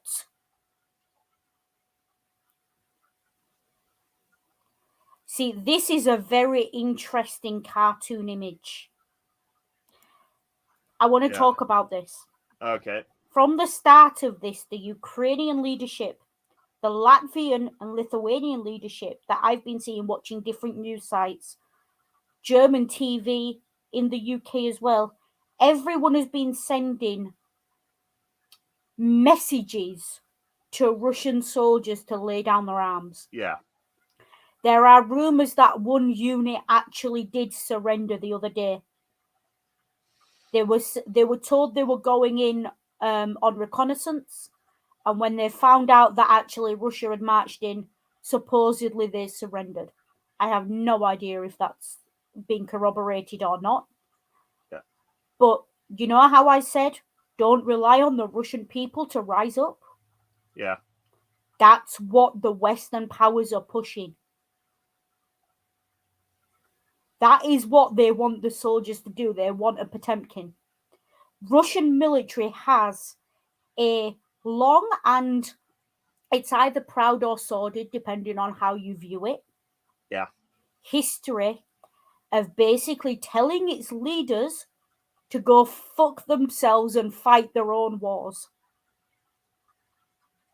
They did it with the Tsars, they did it under Lenin, and they will do it again if they truly don't believe in Putin's war. Yeah. Therefore, you'll see a lot of this going on. You will see a lot of this. And it will be, they are feeding into, this is why I told you the history of how for the best part of 700 years, Russia and Ukraine were the same country and got along perfectly fine. That's what they're going to try and feed into. Because if Putin is putting conscripts on his front line who don't want to be there anyway, or have been tricked into going there anyway, which is some of the rumours that are coming out. Yeah. And they hear through social media, through radio broadcasts, TV broadcasts, loudspeakers in city centres, that the West is willing to grant them amnesty if they surrender. Well, who would you rather be? A political prisoner at the mercy of Russia, or a refugee in Western Europe? Think about it. Yeah. Who would you rather be? Fighting a war that the whole world is against, or a refugee welcomed with open arms? Yeah. I know which one I'd choose. But also, yeah, what? But here's the point I was trying to make. Currently, no one has air superiority in Ukraine. As of my last checking, and as of publicly available information, no one has air superiority in Ukraine. Once other nations start getting off their asses and sending air support, Russia loses its shot at air superiority, which means it loses a conventional war.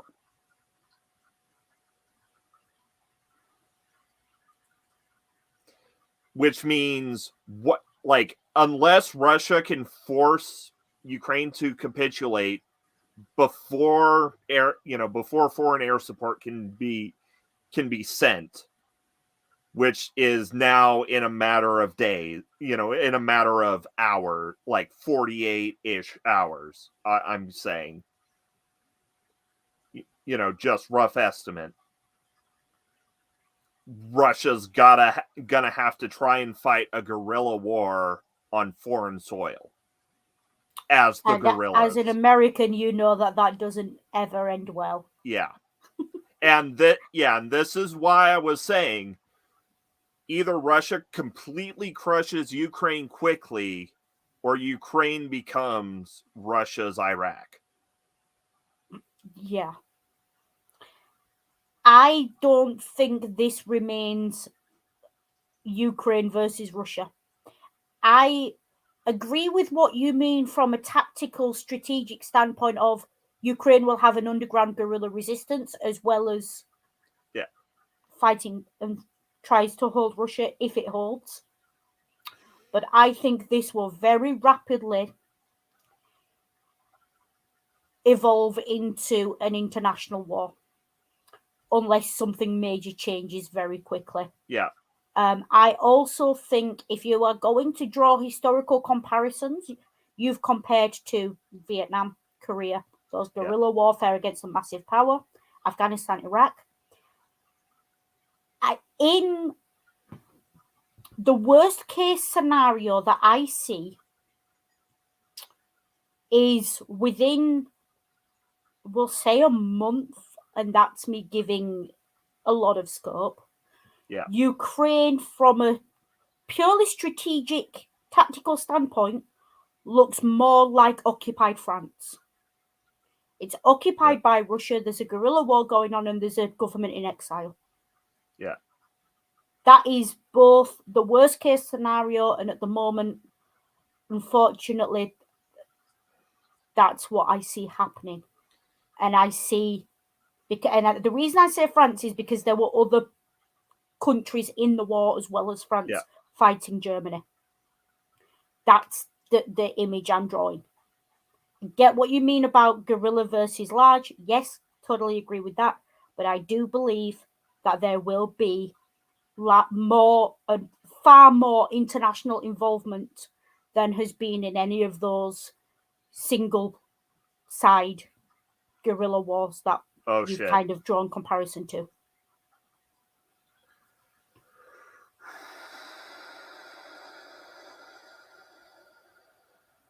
What's up? My analyst brain just did a thing. Go on. I'm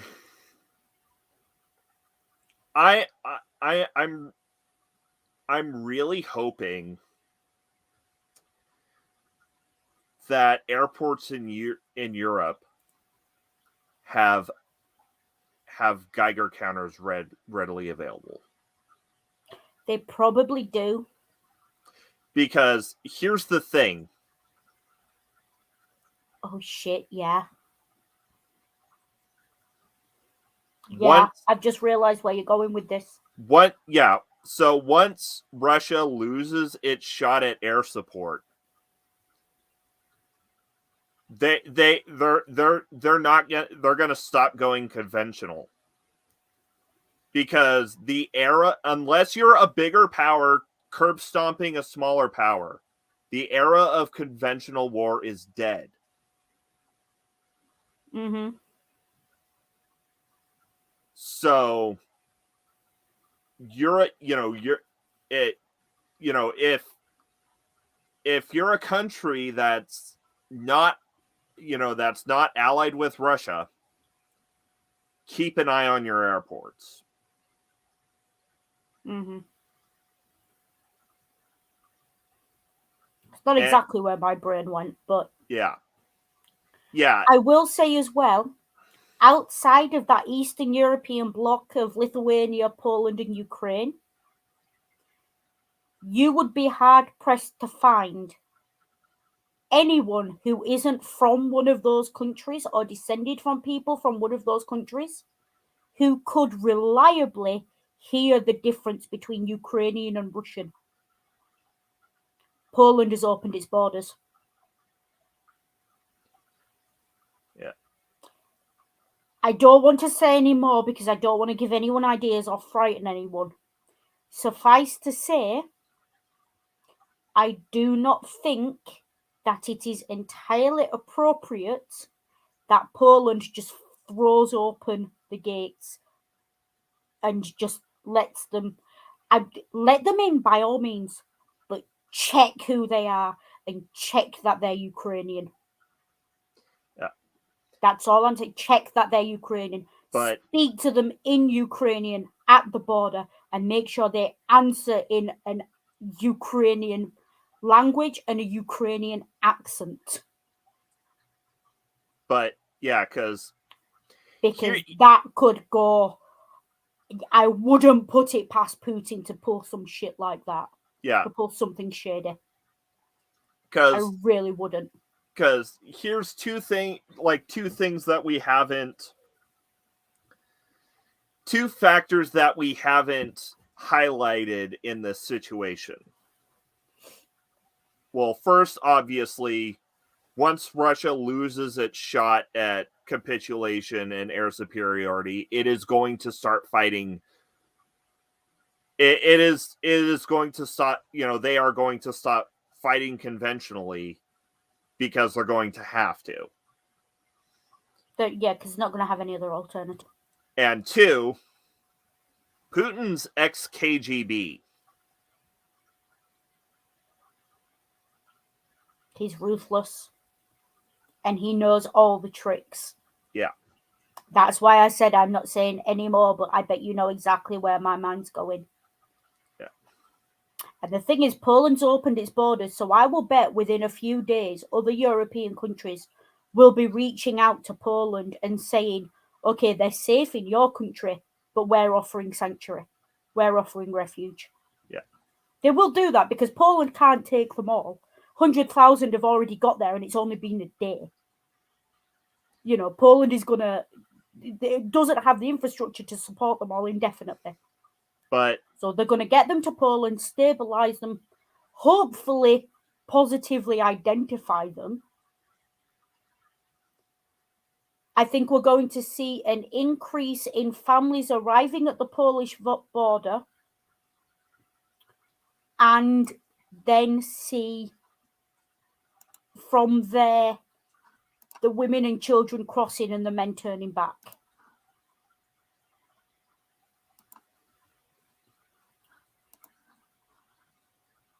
Yeah. So you have a bot. Yep. We are aware of it. Thanks, folks. We're dealing with it. Yep. That's possibly the only chance Ukraine stands until reinforcements arrive. At this point, it's not a case of if reinforcements arrive, it's when. Like I said earlier, Britain already has Air Force on standby in Germany. And Denmark is sending weapons. Sorry, Orla, I missed. Yeah.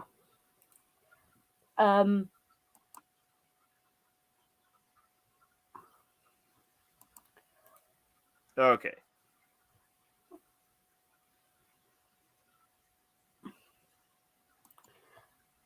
Okay, I am looking at video from Reuters, so I have to presume that it's reliable,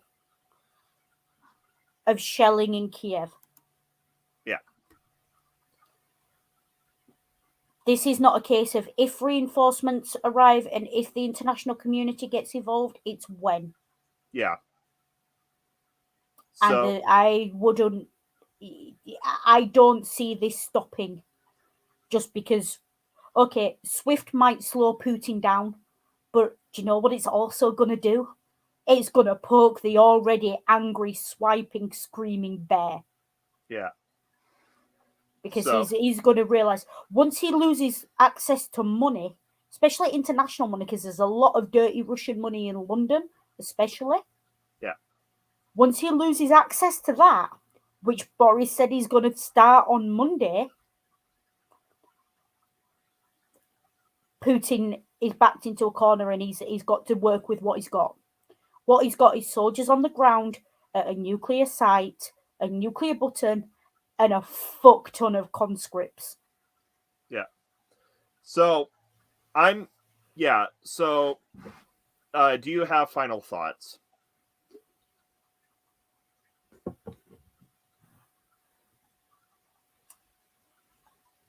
We spent a lot of time talking about the causes, speculating about the outcomes. Yeah. For me, all of this if there's one thing I want anyone who's watched this and stayed with us, or anyone who's watching this bit to take away, remember that there are human beings on the ground in the middle of this. Yeah. Remember that there are real living people. Don't just have an appetite for war because you think it's going to be glorious and it's just. Yes, there is an appetite for war, but don't lose your head. Stay focused on the nuances of the situation. Don't let yourself be taken in by propaganda from either side. Both sides are fighting a propaganda war and are very focused on the optics. Double and triple check anything you see or hear. You saw how I got tripped up during this stream, basing it off a tweet from the Ukrainian president. The way he worded it was deliberately designed to make you think that's what had happened. Double and triple check. Google it. Look for headlines. Look for newspapers that you know fact check. Reuters are a good source. The New York Times are. Look for videos of journalists on the ground. Do not trust so-called independent journalists who've jumped on a plane and just gone over there with a camera. I don't care how compelling their Twitter thread is. Double and triple check. Don't spread misinformation. Misinformation is how this goes from what it is now to all-out Armageddon. And the problem is we have been capable of mutually assured destruction since the 60s. Yeah. The last thing we want is this war to go nuclear. Because if this goes nuclear, the whole of Europe's screwed. Europe is screwed if this goes nuclear. Because Putin won't just target Ukraine. Because once he takes Ukraine, he'll move on because he'll realize he's won. And he'll have Europe on the back foot if he takes Ukraine. We need to seriously pay attention to what's going on day to day, minute to minute. Just don't fall for the propaganda. Remember, there are human beings in the middle of this. Think before you tweet or retweet anything. And just because there's an appetite for war doesn't mean there's an understanding of what war looks like in 2022. Yeah. There's an appetite for the kind of wars we were fighting 50 years ago. Most wars are online and in nuclear now.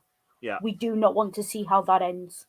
There's a lot of people sharing a quote on Twitter that goes, I don't know with what weapons World War III will be fought, but World War IV will be fought with sticks and stones. We do not want World War III.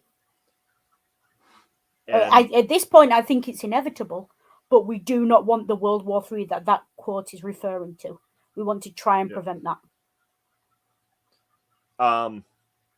That's kind of my sum up of it. Okay. So my final thoughts are, one, once again, and I will reiterate, the era of when people think about war, they think about conventional wars. What a conventional war is one army fighting another army. The era of conventional war has been dead since maybe as early as the 50s, definitely as early as Vietnam.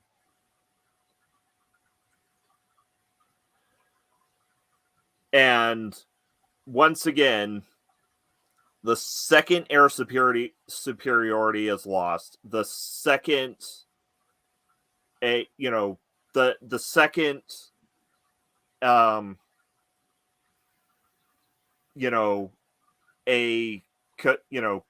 Ukrainian capitulation within the victory, within the time limit that is necessary for a Russian victory, stops. This stops being a conventional war. Mm-hmm. Especially since, especially since it seems like Russia only only deployed enough supplies for a fast war. That it seems like they might already be being they might already be running out of fuel, logistics wise. So I'm going to close this off with a suggestion to anyone who might be watching who runs, say, a TSA station. You're going to be wanting to use the Geiger counter. Also, for anyone watching, or for anyone who might read the news in a few days, be extra wary if you see reports of a Ukrainian blowing something up. Yeah. I will also I think that's good advice to end on. I will say, just in general, I have sympathy for the soldiers on both sides of this war. For the conscripts in the Russian army, I have sympathy. For the civilians sleeping in the train stations in Kiev, I have sympathy.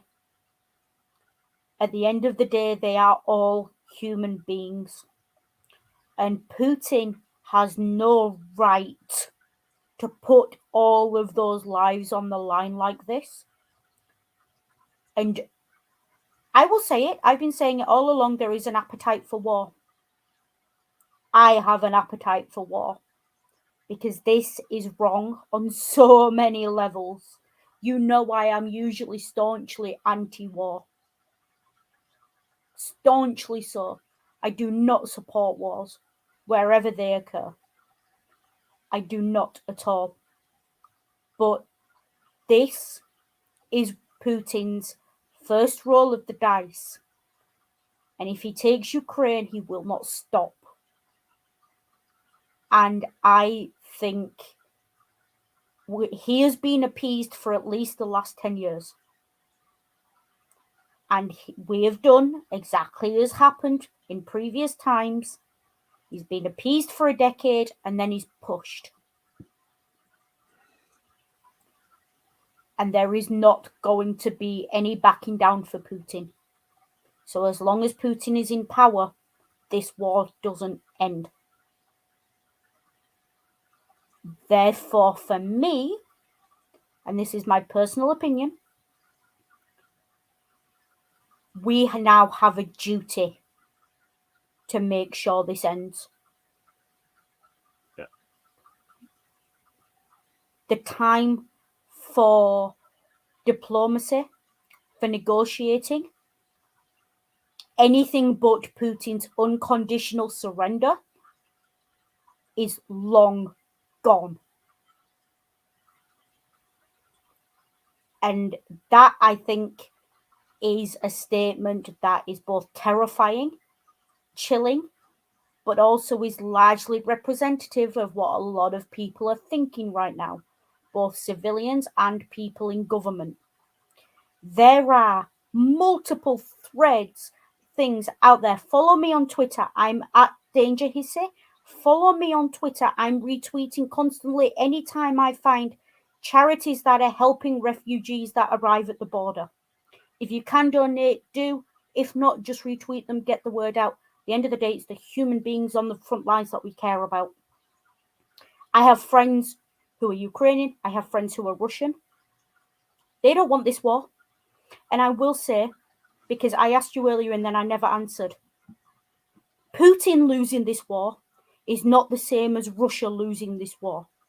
I would go so far to say that Putin winning this war is Russia losing this war, the Russian people losing this war. Because then the Russian people will be dragged into wars that they don't want and have no stomach for. We have to be really careful not to conflate Putin and Putin's cronies with the Russian people. The Russian people do not want this war. We are seeing protests on the ground. They are putting their lives on the line to make a statement that they don't want this. We have to remember that. And we have to remember a lot of the Russian soldiers are conscripts. And I will add my voice to the chorus. If there are Russian soldiers who are thinking about defecting, do it. Yeah. Do it, because you are not going to get a better opportunity or a better chance to do it than now. That's that. And just to the civilians trying to get out and to the ones trapped there as well, I wish I could do more than watch. I really wish there was more I could do, and I'm sure we all do. And just I don't like saying it because but our thoughts and our prayers are with them. And it's nothing, but it's all we've got. We're with them in heart and mind. And that's all I can really say. And to add on to that, in the words of noted philosopher Hawkeye Pierce, with the exception of the top brass, everyone in a war is innocent. Yes.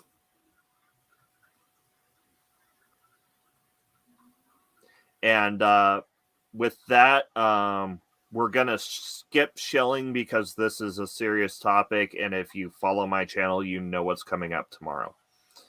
Yeah. And so let's just move on to taglines. Take care, be good. And if you can't be good, be careful. And firstly, Russian warship, go fuck yourself. And secondly, indoctrination is a hell of a drug.